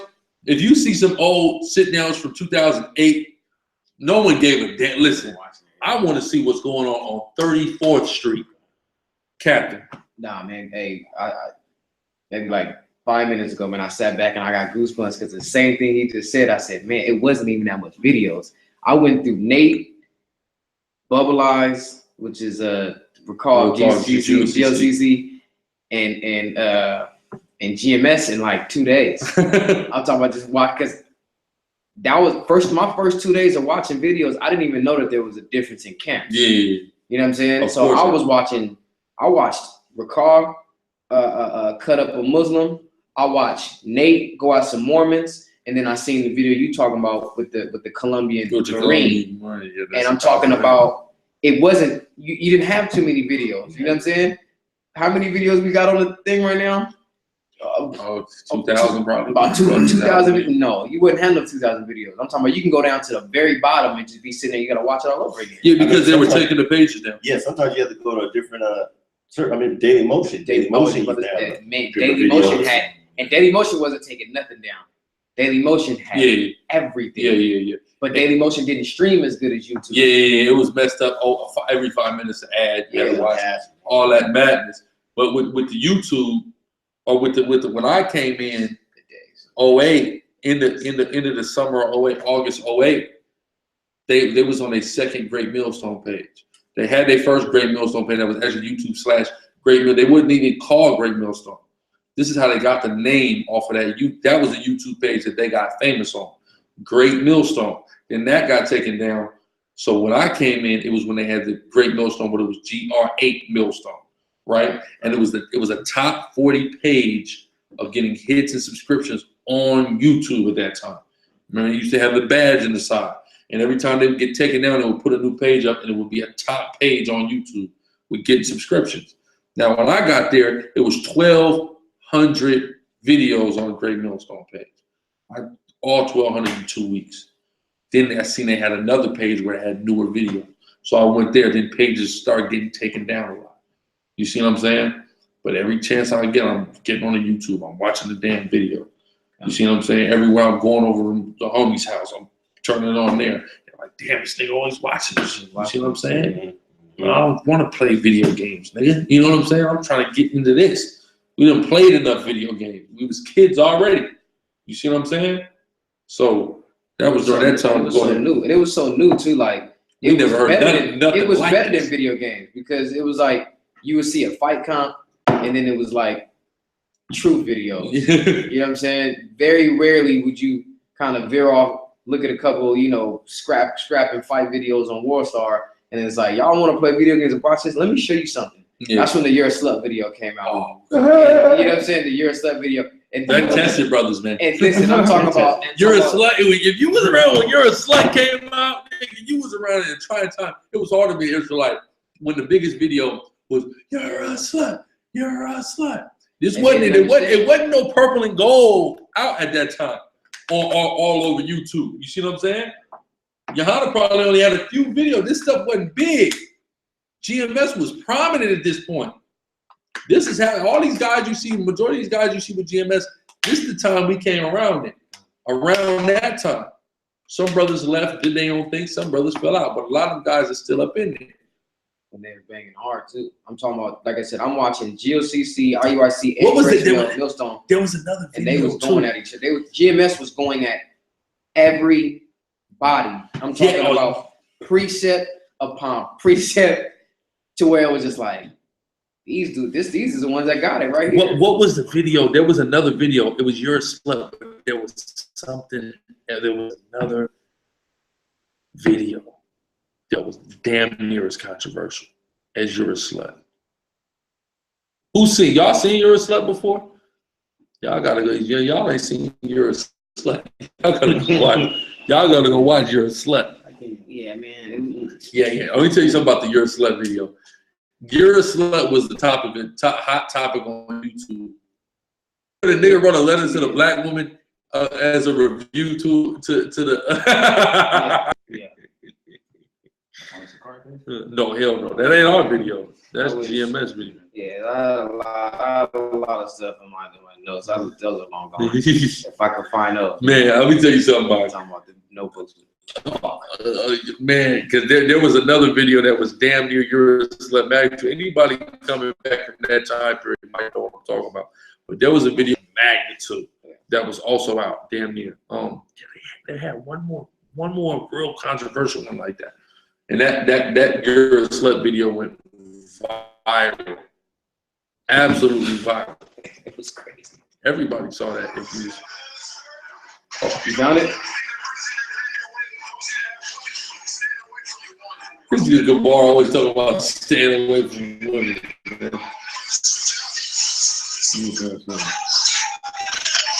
It's crazy. Yeah.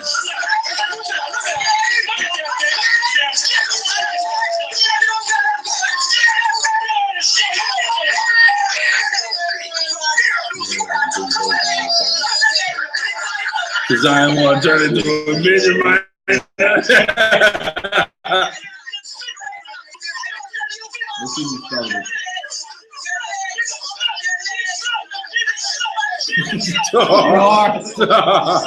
Why did he do it? Judgment.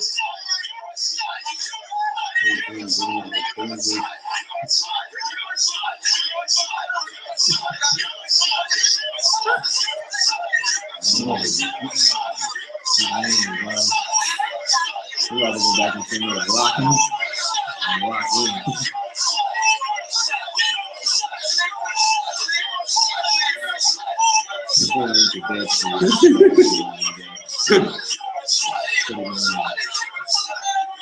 I hear a Rob Lock's voice is real prominent in that video too. That is so goddamn funny, man.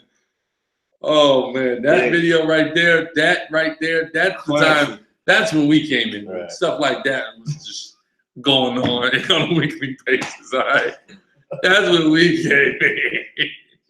That was great. You know, what was the first video that you seen, huh? Deacon? The first video I seen coming into this thing, one of my big homies, my big OG Crip homies. Shout out to my big OG Crip. That's right. That's right. That's on these streets, man. Who's That's on the these streets doing the work right now. SICARRI, Real Seattle. rap. All right. Used Real to get rap. the keys to business, but That's right. That's right. he was trying to wake me up to the truth. I was not hearing it.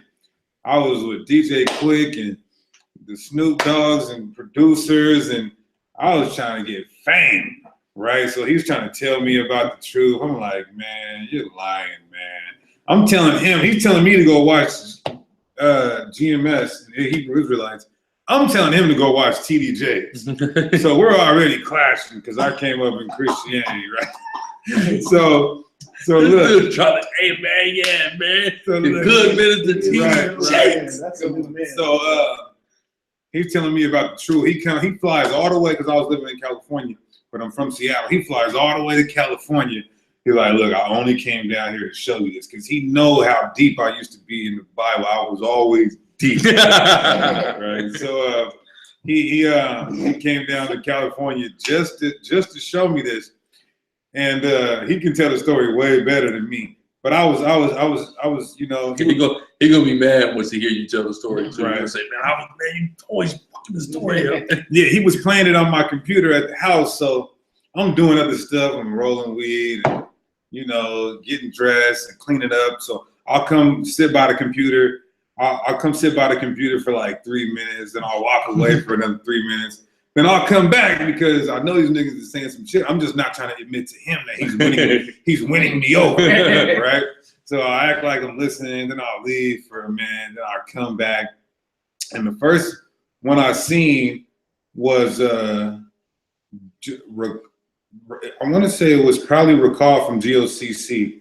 They was in Europe or Egypt already because there was a surge where Recall from GOCC told everybody to move to goddamn Egypt. And so I seen that. Then I seen some white people and some other people in his camp. They kind of had me throw it off. But then I seen the GMS camp. It was Yasharawla and MASHARAH. Man of Jacob, Jacob. From Dallas. See, y'all talking about GMS Dallas. Y'all call it, nigga, it was Man Up Jacob, all right? When y'all niggas Man Up? And it was a time where Man Up Jacob was all we had. It was a time when only Man Up Jacob had videos on YouTube. You couldn't find no GMS video. You just had to go deal with Dallas. You had to MASHARAH. I mean, they talk about like a damn dog, raised all them niggas as his own kids. I'm talking about Auntie. I'm talking about Yasharawla. And I'm talking about Auntie's damn, you know, slightly overweight twin brother. Okay. But go ahead. Yeah, but I seen the police had just ran up on him and made him move sides. And they're recording. They don't take the camera off. They're recording the cameraman. It was just raw. Everything is just raw. Footage. Oh shit! Everything is just raw. I'm over here talking about fat ass. I'm about to break the damn chair. Overweight, right? Everything is just raw though with the damn camera. Right. He's got the guys putting their shit back in their backpack, picking up signs, crossing the street. I remember that. This was probably like 2010, and all I seen was Yasharawla's bald ass head and this long ass bed sheet as a garment, and he's just cussing. He's just like, these motherfuckers is always fucking with us, man. Right when I heard that, I said, "Oh, them niggas are wicked. Yeah. Them niggas are wicked, man. They're using they're swearing with curse words, right?" So that kind of gave me a little salty taste, and I weathered the storm and dealt with it. I said, okay, but they're bringing out scriptures, facts. They can say a little bit of curse words. So-called. Yeah, because what you think is how shit, I cuss. Right. So that was kind of my first experience, really gravitating towards the videos and camps as opposed to just listening to my brother explain to me where we come from and who we are and how we need to follow the law, come back to the law, statutes, and commandments.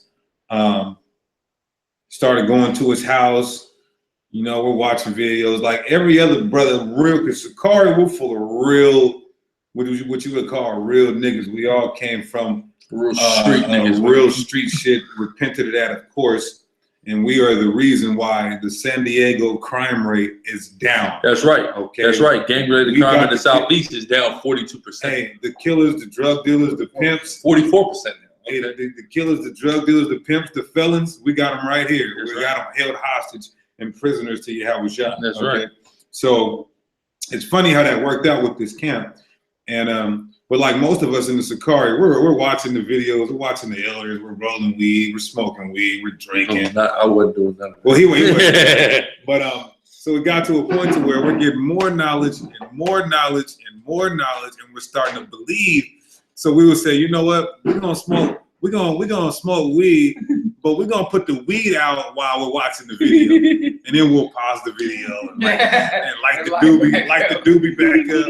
You know what I'm saying? Talk about it. The brothers know he's telling the whole truth right now. You know what's funny? Just to comment on that, like the deacon is so on point right now. It's like the Spirit of the Lord is compelling you to stop doing wickedness while you're learning. When you're doing wickedness while learning, Yeah, of course. like, you know what I'm saying? You sit there, roll up, and smoke while you watch a video to where you just like, I need to put this out. This is not even right. Yeah, you start getting respect for the Spirit. You start putting some respect on His name. That's right. That's right. You start getting fear, because fear, the beginning of wisdom is fear. Right. You start to be afraid of the Most High. Yeah. You start getting that fear, especially when you're we were calling niggas over to the house, persuading men by fear, as the Bible says.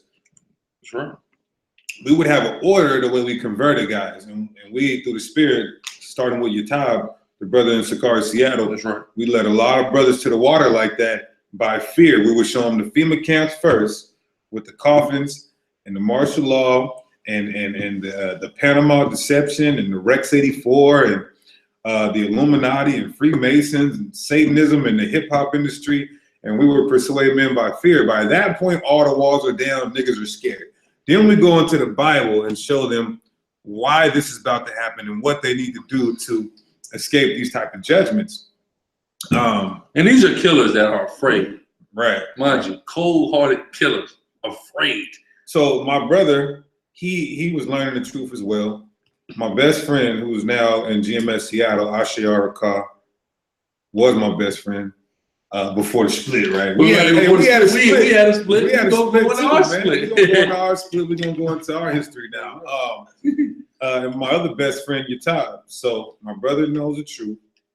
He don't follow it, which is why the Most High keep jacking his ass up. Yeah, that dude getting shot every other week. He gets shot in his ass. When you get shot in your ass, That's you the know Most the High. Most High is humiliating me. Okay? He shot me in the ass.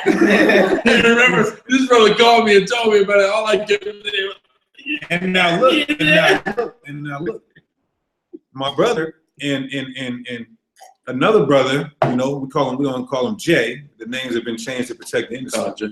Jay, both used to come by camp when we were in GMS Seattle. I used to teach Jay. He used to always come around when I'd be on. Right. I used to teach that brother the way. He'd come and ask me questions. All right, he'd send his wife to give his wife ask me questions. Brother, man, go ahead. But let me digress real quick. So going back to how I first came in, my brother, who I was learning with, he was riding downtown. He sees GMS Seattle. He says, the prophets that we're watching, they're downtown Seattle. Boom. Clothes, jackets, shoes, tie them up. We're down there. Boom. We goes down there. We're prospecting. We're listening. You guys got it. If you want to be a part of this, you guys start coming out every week. Boom. We're coming out. Few weeks go by. Here's this guy. Few weeks goes by. It's cold. It's raining. It snowed that day. He catches the bus all the way from Tacoma to Seattle, which is, and the car is about 30 minutes. By bus, like 2-3 hours. 2-3 hours. So he catches the bus down. Sleep then. I was up all no sleep. He's out there. He's prospecting. He's listening. I guess you had already debriefed with Uriah. Yeah. I talked to Uriah on the thing. I sent him a message. Right. So where they at? Because I ain't know. You know, I'm from Tacoma. I don't go to Seattle. All right, like that. So, but Lloyd had been learning already 2 years before we even came into contact with GMS Seattle. So, I sees him out there prospecting. A couple weeks go by, but Lloyd is already in the camp because he had already had the couple years already. So he's already in the camp. He's teaching, and I'm sitting here like, nigga, how this nigga gonna get in this camp before me when I've been out here in the cold and the rain, right? But it was all through the Spirit because Beloy he was already increasing in the knowledge at a rapid rate. So Beloy's in the camp now, and me, Yatab, Ashayar, my brother, a couple friends, we're all out there prospecting. And so now I can give the story on how Yeah, but it went from a 15-man camp Damn. to They about have members. to about 5 guys because they got this damn Spaniard who Running the show. running the camp, who literally hates black people. So so he's bringing brothers on councils, getting them kicked out, Big brothers in hot water. I'm talking about throwing you in a hot tub. digging ditches, brother, That's right. just a serial ditch digger. That's right. All right, It's a fact. For my very first, when I stepped to the scene in GMSC, on the first day, it was already going down. It was already issue. It was an issue about me just coming into the camp. It was an issue. But Uriah wanted me in the camp. Uriah wanted to put me in, right? But you call, that was the issue at that time, which they, you know, whatever, I guess y'all squash beat, that's fine. And because this guy has exemplified the same type of satanic activity, all right, for the record. This Spaniard up in Seattle. But I'm just speaking about it given the history, because we going into the history today from One West all the way here. So really get an understanding of it. So anyway, so yeah, this dude call basically was having it out for like 30, 45 minutes, bro. We you know, everybody know the GMS Seattle routine. If y'all don't know, basically what would happen is everybody in GMS Seattle parked in the same parking lot. Yamla College house, Yamla College no longer with him. Yamla College crib. We would meet him, and then we would go out to camp from there. Right. But Do then, a little study. Oh, say a prayer. say a prayer. Yeah. To eat, say a prayer for protection, and then go out to camp. Camp, boom. But what I wasn't. I came by myself. So then they're like, oh yeah, most of us live in Tacoma, so don't even worry about it. We'll give you a ride. You know what I'm saying? So I walked back. Gerard's basically like, yeah, I'm gonna have you in the camp, blah blah blah. And so, but him and Yakal was into it about that. But Yakal wasn't the technical leader when I think it was Ariella went from Dallas, went up to Seattle as the leader. So that's just what it was. So they was having it out. So we were just sitting in Young Lagala's lobby, bro, for like 30, 45 minutes while Rob and Yakal is literally just arguing about whether or not to let me in the camp or not. You see what I'm saying? So, which I understand where Yakal was coming from. I literally just popped up. You see what I'm saying? Like they knew me from off, because GMS used to have a forum, GMS forums, and they knew me off the forums and whatnot. So Uriah was like, I remember you from the forums. That's a couple years ago. You see what I'm saying? The forums was at least 2 years before I had walked up to camp. So they're like, you already know. You know what I mean? You was on the forums with Blade Work. So, you know, while the prospecting stage just put you in.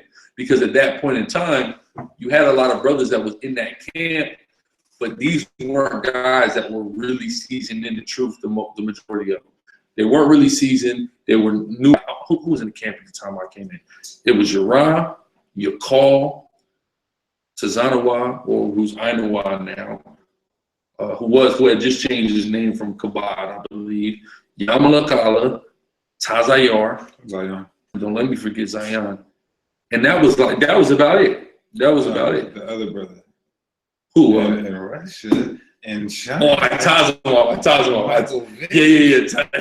Tazanawa was there, which he's still in GMS. I don't know if he be in like Philly. I see him in different camps, but he was there. Yeah, boom. So it was them 7, and then I was the 8th one in the spirit. So, but the majority of them was not really deep and super off into the truth. The ones, I forgot.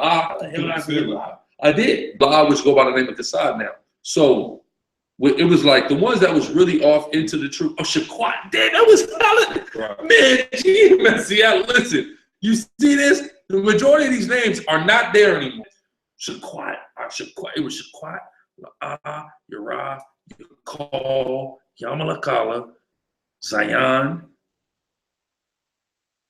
Tazanawa, the midget.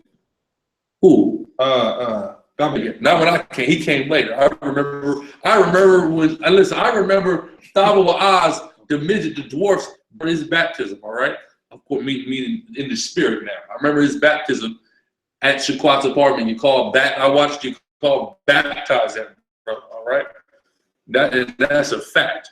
But yeah. So majority of these guys, I would say like Semi Shaquat, cause yeah, Shaquat he admitted in a couple of years. Shaquat, Yamalakali, Yara, and you call. Those were the only guys that was really deep off into the truth. And even then, I was only speaking somewhat. Shaquat wasn't really doing the rah, and you called doing most of the speaking. So he came in like, look, I need you speaking, I need you greeting, blah, blah, blah. So it was cool, but it was a controversy about it. Then I want to say that first night. If it wasn't the first week of camp, it had to be the second week of camp. Right. Riding back. It probably was my first time. What had happened, a call come from Dallas, the twins. Mind you, they're drunk. One of them is drunk. I don't know which one of them, but they're drunk. And Uriah is sitting here like, what do I do about your call? Because your call was kind of a traveling brother, because he would go from the Bay to Seattle to Virginia camp or the DC camp. Right. So basically, I watched Uriah call over this situation and try to get you calling the hot water over that time. So this is just going to what the brother said. For my first day and first couple of weeks in the camp, I witnessed this. You see what I'm saying? I witnessed what's going on. But there was always a lot of controversy up there in GMS, yeah. And even after which led me eventually to leave and start GMS San Diego. I did that in the end of July, August 2011 is when I came out here. But after I left, because what happened with this brother now, GMS Seattle, he came into GMS LA. You see what I'm saying? So you could go into that aspect. Right, yeah. So much fruit, so many brothers in the camp, so many brothers prospecting. Like I said, when you're starting to learn this truth, that fear comes, and if you don't, you get humiliated, which is why I'm gonna go into some of the history real quick so we can wrap this up. Dealing with the brothers that me, or starting with your time, brought to prospect and brought into to GMS Seattle initially, dealing with my brother and dealing with Jay, which these are two prospects from GMS Seattle, our friends and family. So Jay, dealing with some of the prospects, right? Jay is that, right? Right. Jay is now dead. And Jay get smoked. Another one of the big homies from the hood who was into the Bible, and he would come and prospect and listen. He's now dead. Another one, Charlie Hustle. he selling guns to the feds, 10 years, right? Another one, Darius, he was coming down listening. Dirt, he got booked for the long haul. So all the prospects who was coming, Monster used to come and make fun of us for being at camp because he knew us from the radio tables and say, look at them crazy niggas. He got hit with 2 shots to the head. He's dead. So the demonic activity and the friction in the camp and the spirits that was at corner, which is still due today, is part of the history and part of the testimonies that we have from brothers who were in the camp when we came there, from brothers who down there, and for brothers who we knew that seen us down there and came to listen and to hear. Great judgment came down on a lot of brothers that were just listening to prospect. So that's the history on that. But before I actually came into GMS Seattle, I moved to California for business purposes. Came into GMS LA after prospecting. Some F here. A lot of it.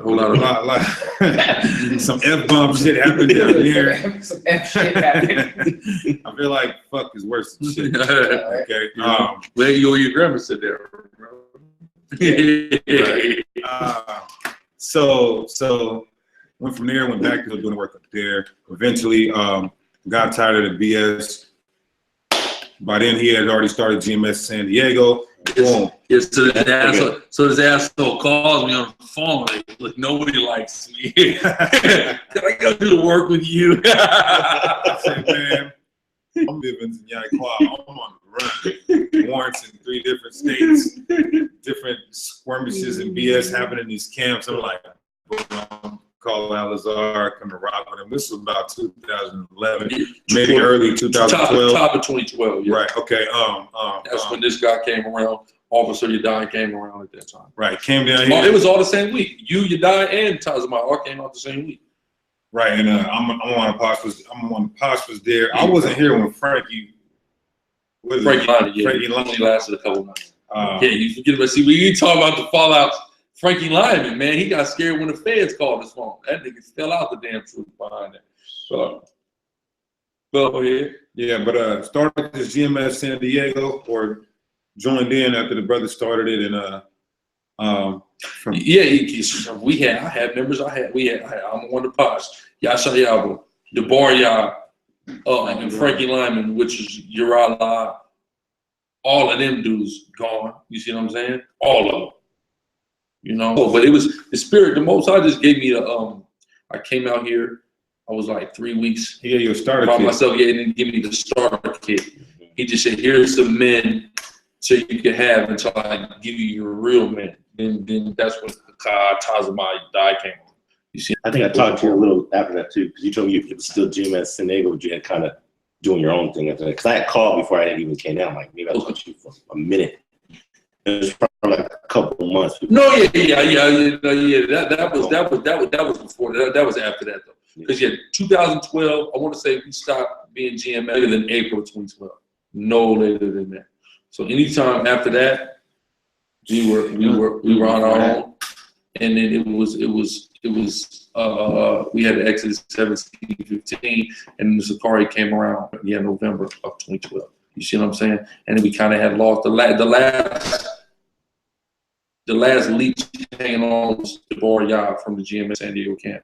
He fell out. Well, he got kicked out after he had sex with his father's wife. That was October of 2012. You see what I'm saying? Yeah. You ran into that dude back at school. So, and he's the whole reason I hadn't even came. Well, not the whole reason, but he's one of the reasons I even came down here, because as the friction is building in Seattle, really before the friction started building with Seattle, that even involved me, because I was seeing problems in Seattle, but I didn't have problems. You see what I'm saying? Everything was kind of cool, but I was just seeing stuff.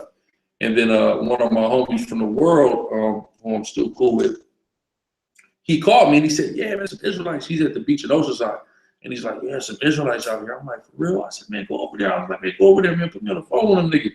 So he go over there. I get on the phone. It's the boy I'm on the phone with. So he's out there teaching with this Ephraimite, and he's like, "Yeah, we got we down with GMS." So I'm like, "Okay, cool." So I get his number. We talk a little bit. So I'm like, "Okay, that's an option to go back to California potentially for me." You know what I'm saying? If ever need be. Then stuff started rising in Seattle. I said, "Okay, I got to get out of Seattle. This is crazy." Basically, what happened was there was an issue. The issue came up about the Nazarite Valley. It initially came up on the Passover, which is about like a month. I was like a month into the camp at that point. So Uriah was all good. You know what I'm saying? He told me I was all good. Then later, Elder Big Gad from GMS, if anybody knows who that is, called him and told him that I wasn't all good. Witnesses later came forward and said that when he told him, man, he wasn't all good. I knew guys. I got testimony from brothers who was in the room when it happened. But when I got called by Uriah informed me of that. Brother Tazabah that y'all see down there in Houston, he was with me at the time. So he said, "Look, this is what I do. I asked the Rimla, because he was a camp leader, Tazabah. So he was dealing directly with a rhyme line. So he said, look, if anything questionable happens, I run into a rhyme line first and see. So when I ran into a rhyme line said, tell whoever the hell said that they don't know what they're talking about, and that's between you and the Most High. So that's what it was. Then Uriah started to go on his power trip. That power trip got Yakal out the camp and got Tazabah out the camp, all in the spirit. So then the next guy was me. The next problem in the camp was me. The next threat to the throne to him, even though I said I didn't want to be the leader of GMS Seattle, was me. So he tried to come to me and say, look, yeah, we know that the third in command over this group said that, but because what this guy said, you should have just listened to it and did it anyway. So I said, so because of this man's word, I should just break the law, essentially. You see what I'm saying? So I said, this is crazy. I said, all right, basically this was before camp. We had the council. So I'm getting high. I'm not with it. And it's funny, Uriah had been erected to number 2 in the camp at that time. Yamalakala looked at me and told me straight, listen, if I was you, he told me straight. Which Shalom to Yamalakala, I know that brother still watch the videos, you know what I'm saying? Shalom to that elder brother, man. Yeah, he knows how wicked Julian is, all right, which is Uriah. So they told me that. I go to camp, man, I'm just on post. Don't see me on post. I was on post 4 hours or 5, maybe 4, maybe 5 on post. I'm just not saying nothing. I'm saying y'all got pepper spray that day too, and it got on my damn hand, burnt me up. But so I left.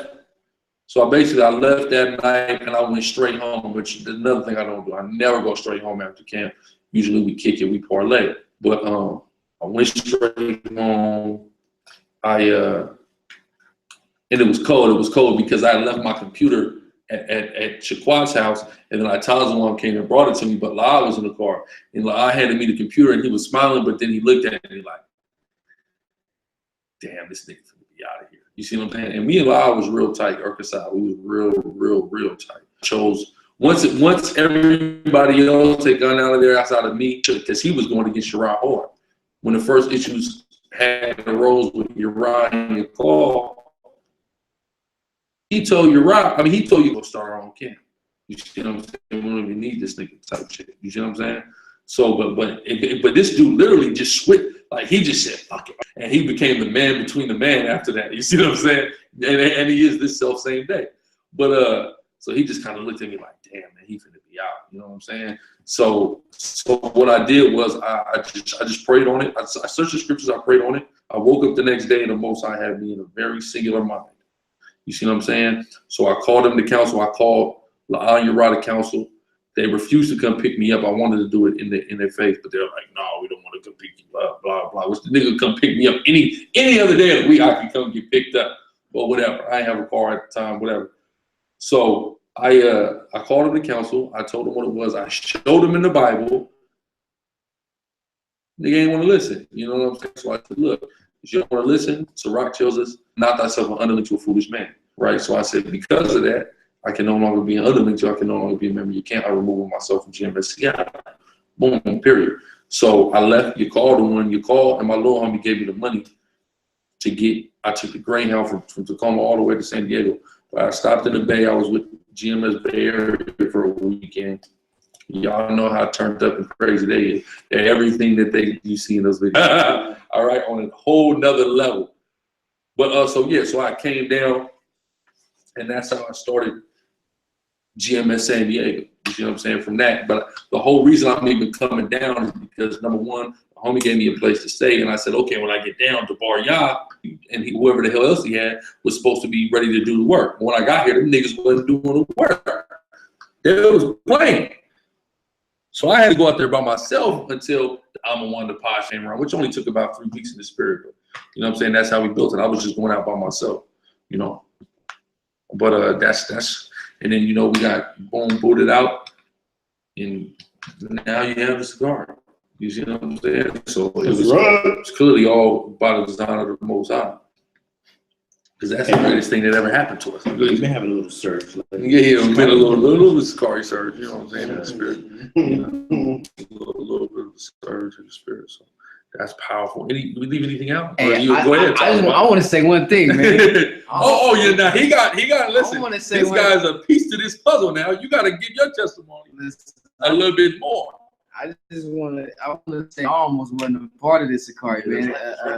I mean, even when they was when Deacon and the chief priest was having an issue with GMS. Oh yeah, because hold on, I gotta quick now. Go ahead. So what happened was, and I'm gonna tell you something that's cold about the situation, how in the spirit was. Deacon and I got in some millstone. One of the Deacon was going through in Great Millstone was he was getting in trouble for something he was told was okay. He was told there was nothing wrong with what was going on. You see what I'm saying? By a ditch digger, all right? A ditch digger, all right?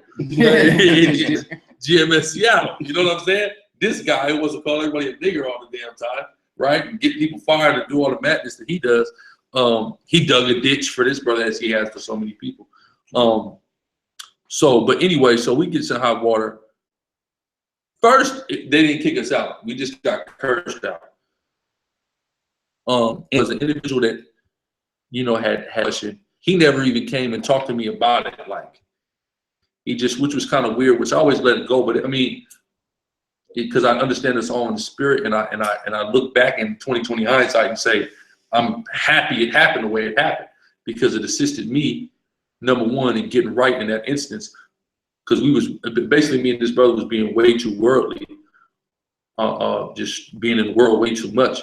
But also it separated us and helped us to grow in the spirit, took off the training wheel.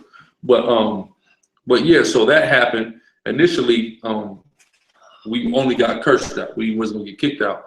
But then I want to say, like, a few days later, I'm on the way to camp, I get the call that we been kicked out, me and this brother.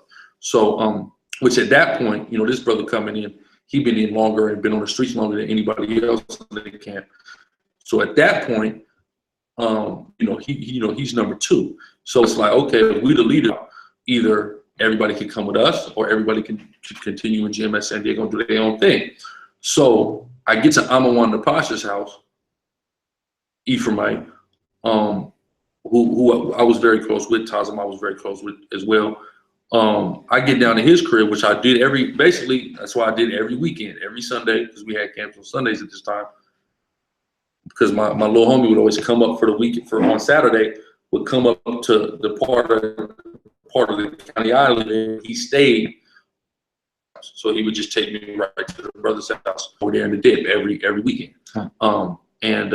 So we go over there, and he's like, the first thing he says is, "Oh, my thing is loyalty. I don't even know them niggas. I know y'all." This is what that guy's saying, okay? A guy that ended up leaving. You see what I'm saying?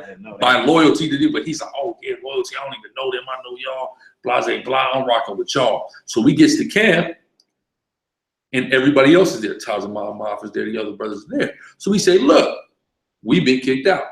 Y'all can have GMS San Diego. Y'all can have the channel. Y'all can have the camp spot. Y'all can have the signs. It's your rock with us. It's y'all choice. You see, we laid it out for them. But it's on y'all." Everybody said, "We rocking with y'all." Tazima, one of the first ones. I'm rocking with y'all. You see what I'm saying? Because me and the brother, we was being worldly. We was messing up a little bit, but it wasn't all that bad. You know what I'm saying? Like, we are committing adultery, like we were selling dope, or so we wasn't doing nothing crazy like that. We were just really just being in the world too much. You see what I'm saying? So we just kind of had to get a grip of that. So brothers rock with us, but now go ahead, Tazima. Yeah, man, I remember that day. It was crazy because I think that was, I have been coming to camp faithfully. Yeah, you get the hair on this. Strong cat. Strong, powerful. It's at 100. It'll go down right. So yeah, I remember that day, man. I had been coming to camp. I had been prospecting for about maybe like a few months at the time. I was serious. So yeah, I remember they gathered everybody around, and it was cool because I kind of felt like I was a part of it too. I was still like, I think I was still on the outside, everybody around, It was like No, I think you was in at this time, right around the Pesach, and this was right after the Pesach. It was right after the Pesach happened.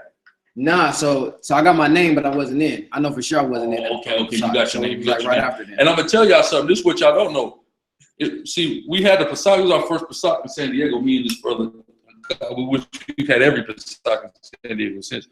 But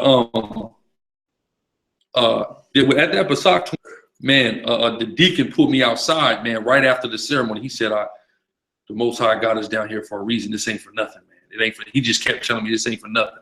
You see what I'm saying? That was 5 years ago. You see what I'm saying? And he wasn't lying. But go ahead.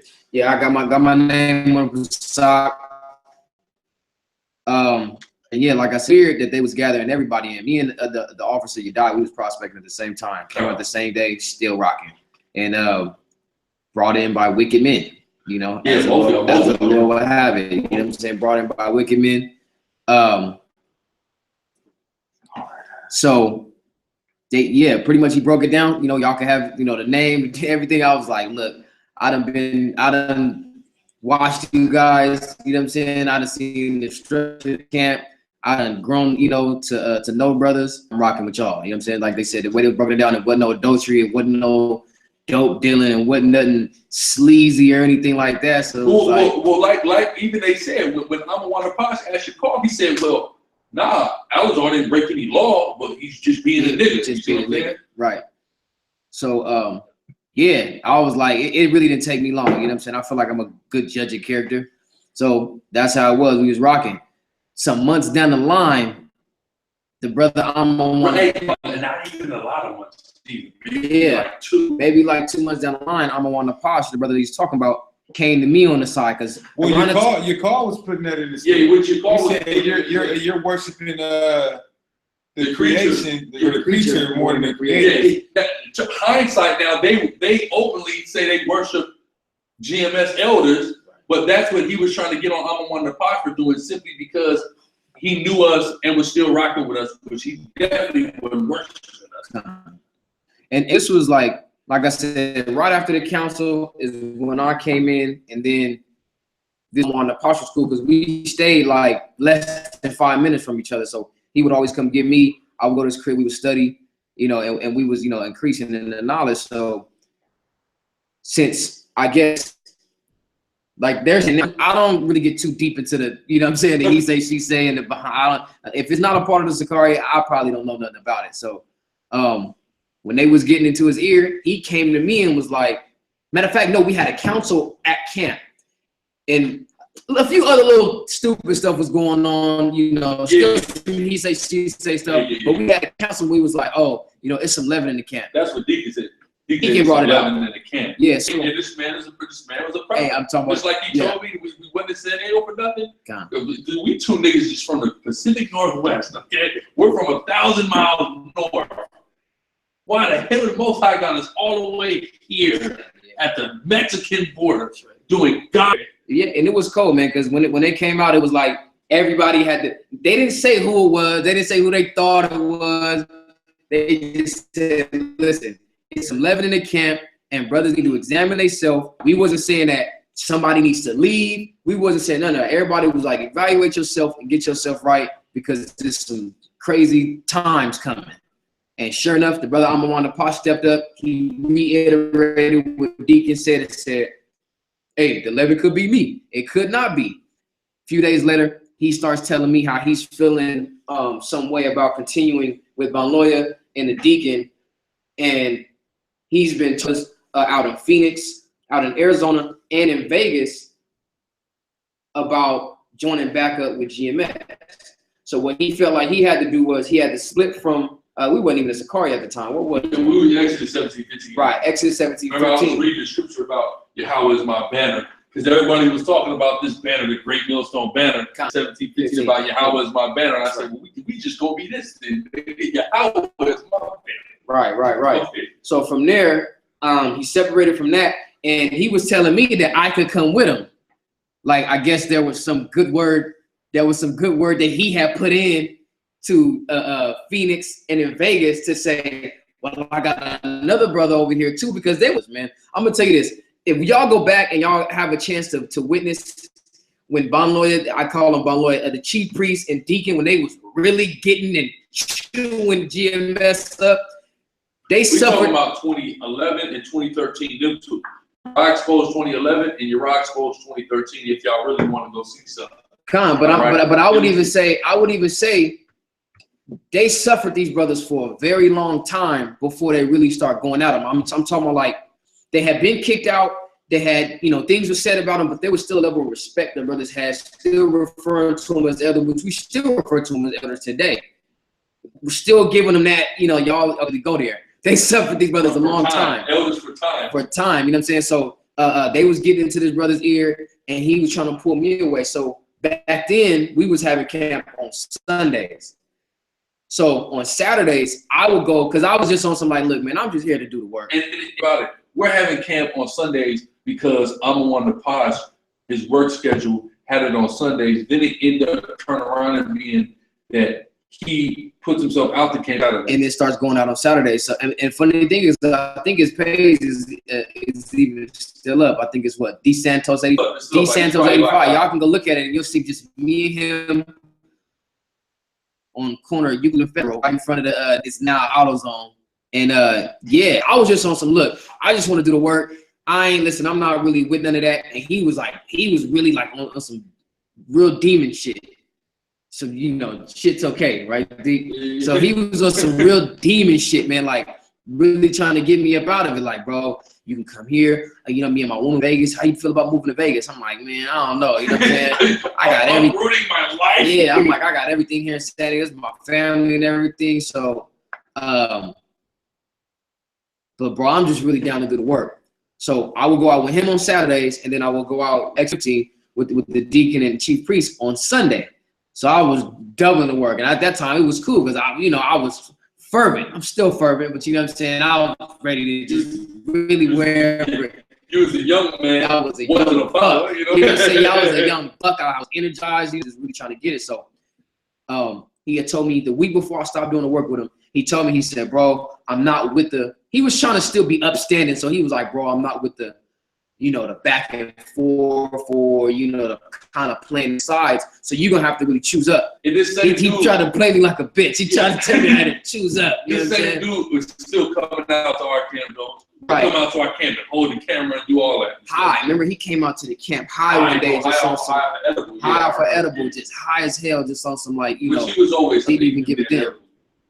Yeah, but I had never known him to come to camp like that. I can't eat. I mean, eyes just buckshot red. And, yeah, he said, you got to have to choose up. I kind of played him off, didn't really give him an answer. Did camp with him the next week. And after that, he said, yeah, bro, I told you last week you're going to have to make a decision. So, hey, this is going to have to be the last time we camp.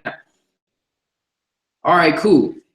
He turns around. He moves to Vegas. Hey, he locked up now? He's in jail now. He's locked up now. Yeah. You know what I'm saying? And look, and just totally back into the world. Look, just disappeared on them cats, too, in Vegas. See, because what happened was,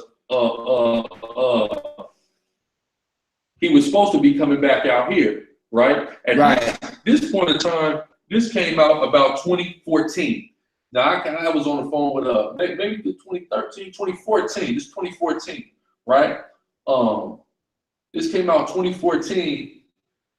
And what happened was, because I was getting back cool, I was real cool with Great Mills on this. I didn't want to be back. Tahar wanted me back up in there. And I was talking to your call from GMS Bay.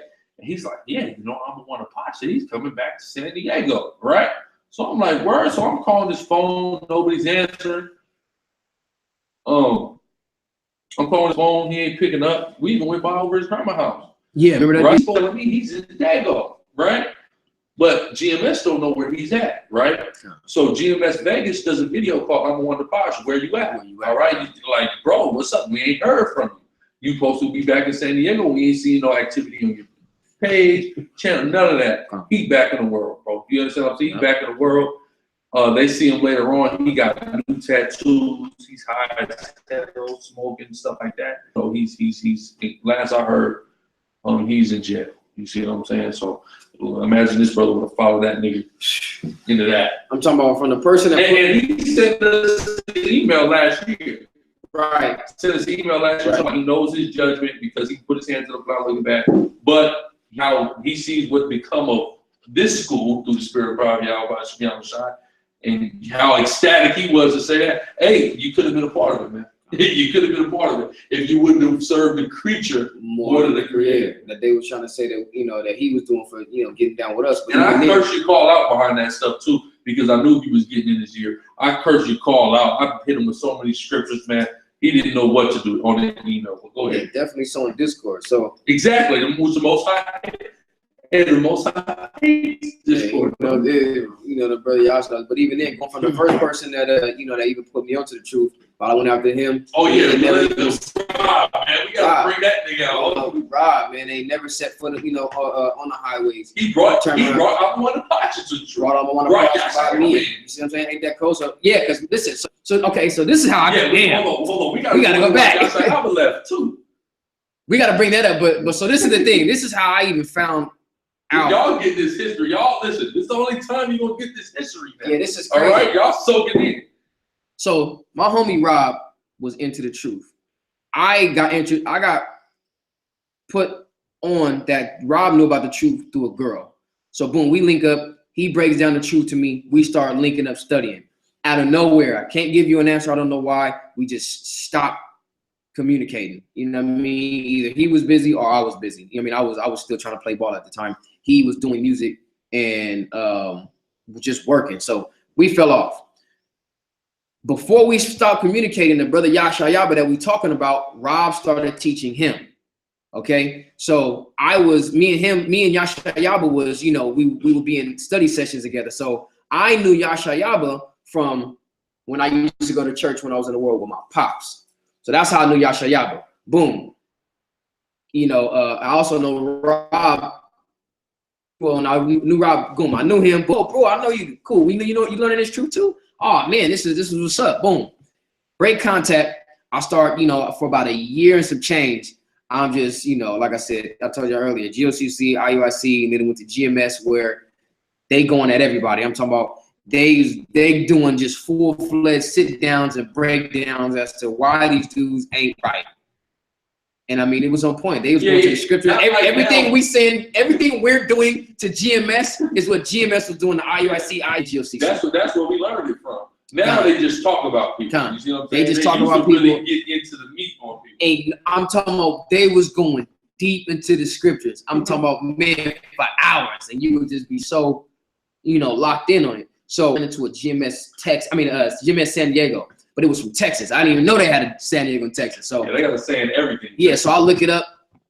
You know what I'm saying? I'm looking in the background, I'm trying to see if they out here. Sure enough, they say something like, oh, we in Texas. Oh, damn, all right. So I'll go a couple more months. The brother, Soldier Nagad out of Juan, he in the camp right now. Me and him was living together. I told him, I said, look, bro, we got like 6 months.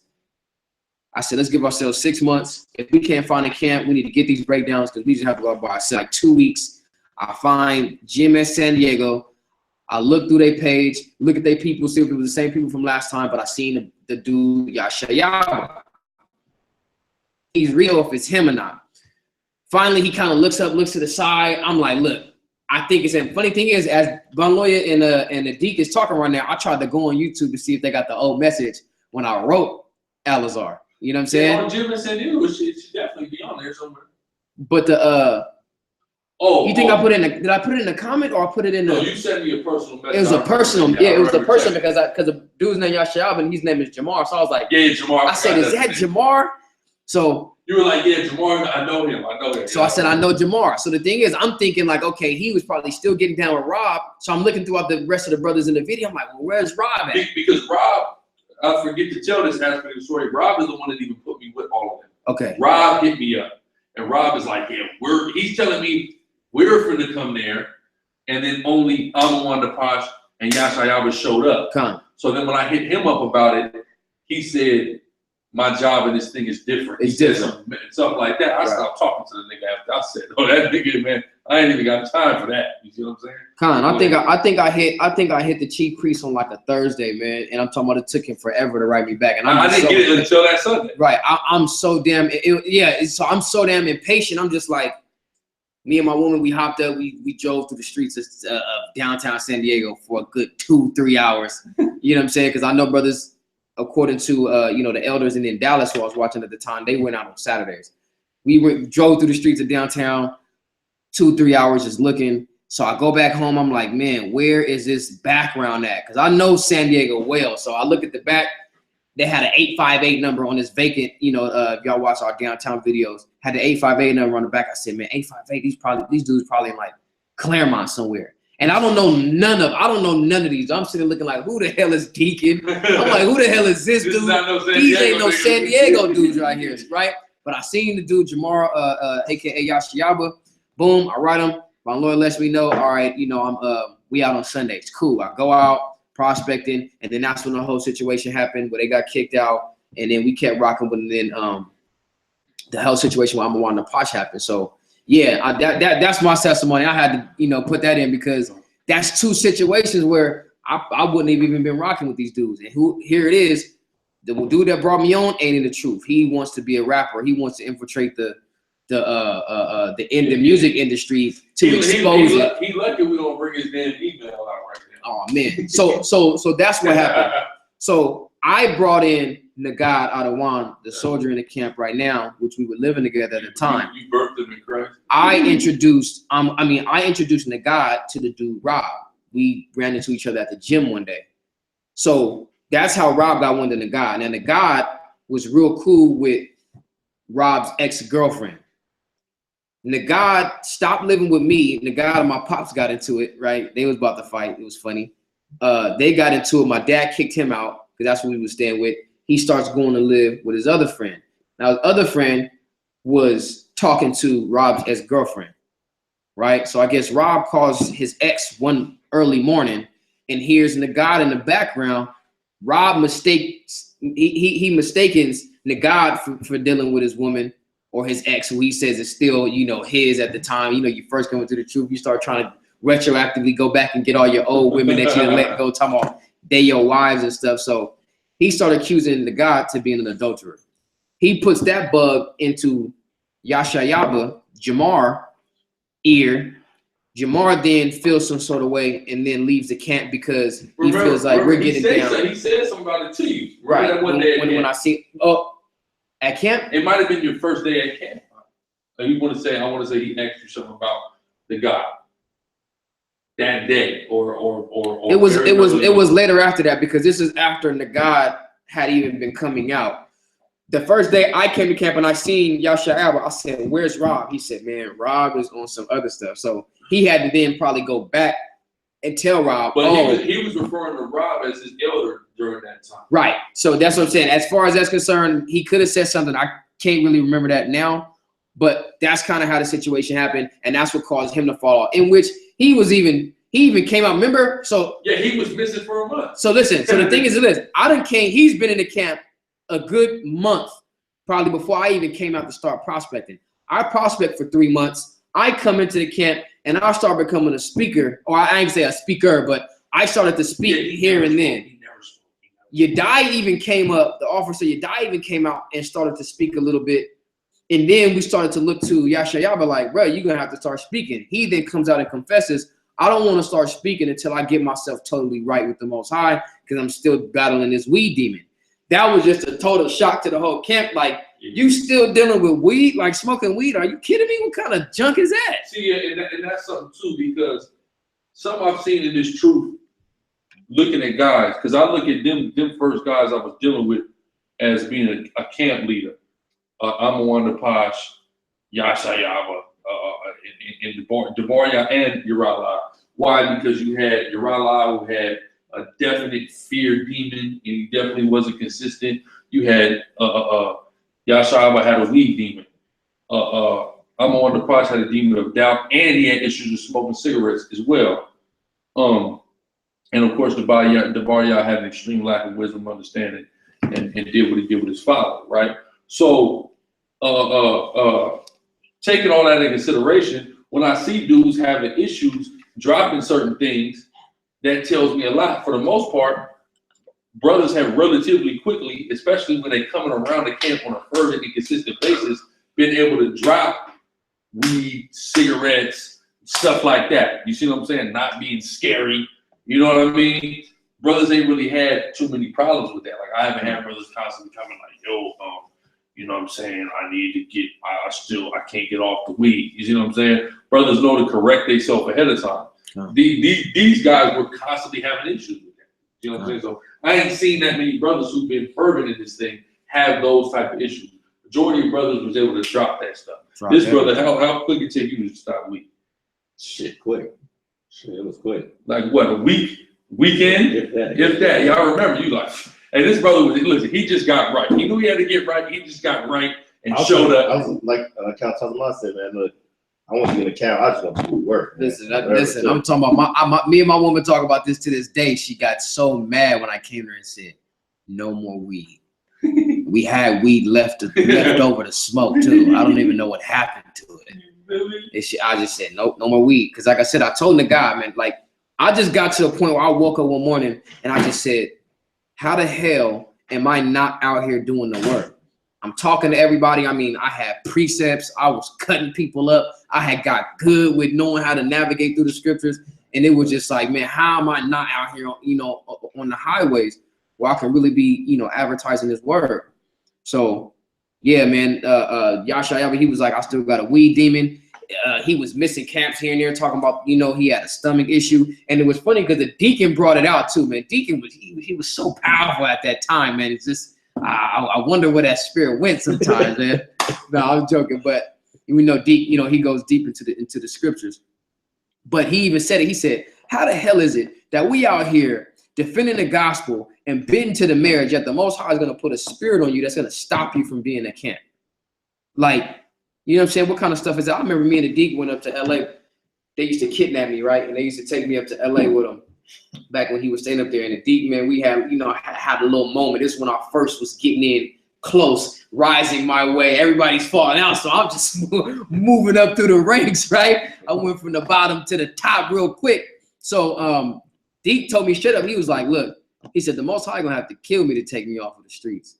You know what I mean? And it was crazy. Situations was happening, you know what I mean? Cars was getting took. We ain't had no way down from LA to do none of this stuff. And he was just like, man, the Most High gonna have to kill me to take me off of the highways, to take me out of this doing this work. And I was just like, damn.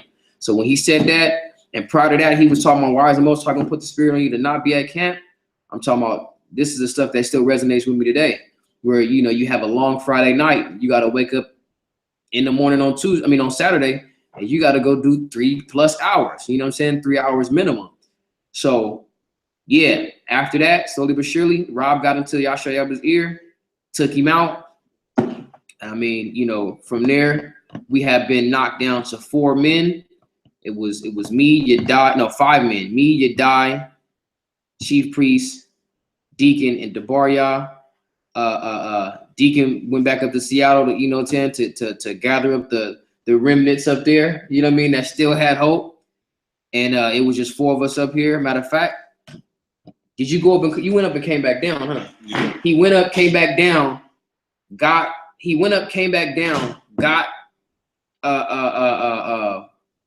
Sclavis or Devaria, and that was pretty much after he had fell out. So from there, yeah, it was me, Baloya, and Yadai, and then the guy was in and out. Cussing the God out. He got serious for a while, but still was on some, you know, some stuff. But from there, man, we was building.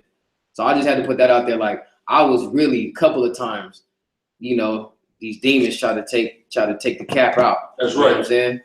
So I just give all praises to the Most High that, you know, he surrounded me around fervent and diligent men, and I was able to recognize that like literally on some spiritual, just like, hey, to get straight, hey, really on some spiritual shit.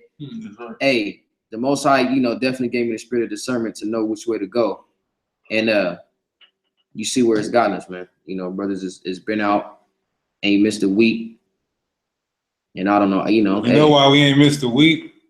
Because you gotta love yours. You gotta love yours, man. You love your own people. Hey, so what they say, separate from this devil and love your own. So that was my testament. Powerful, man. Just get a strong captain. Strong captain, man. Look at the net. That's the history. from the 1800s, really from the 1600s, 1620. You know, when Revelations 11 and 8. Okay. From the 1620s to 2017, May 9th, 10:42 Pacific time. You have the history. That's what is that? That's 400 years. We just gave it 400 years of history. 400 years of history. 400 years of 3 hours. Okay. Solid. Yeah, but that, all praise to Yahweh Shem Yahweh Shai, Shalom. Shalom. Hey, leave it.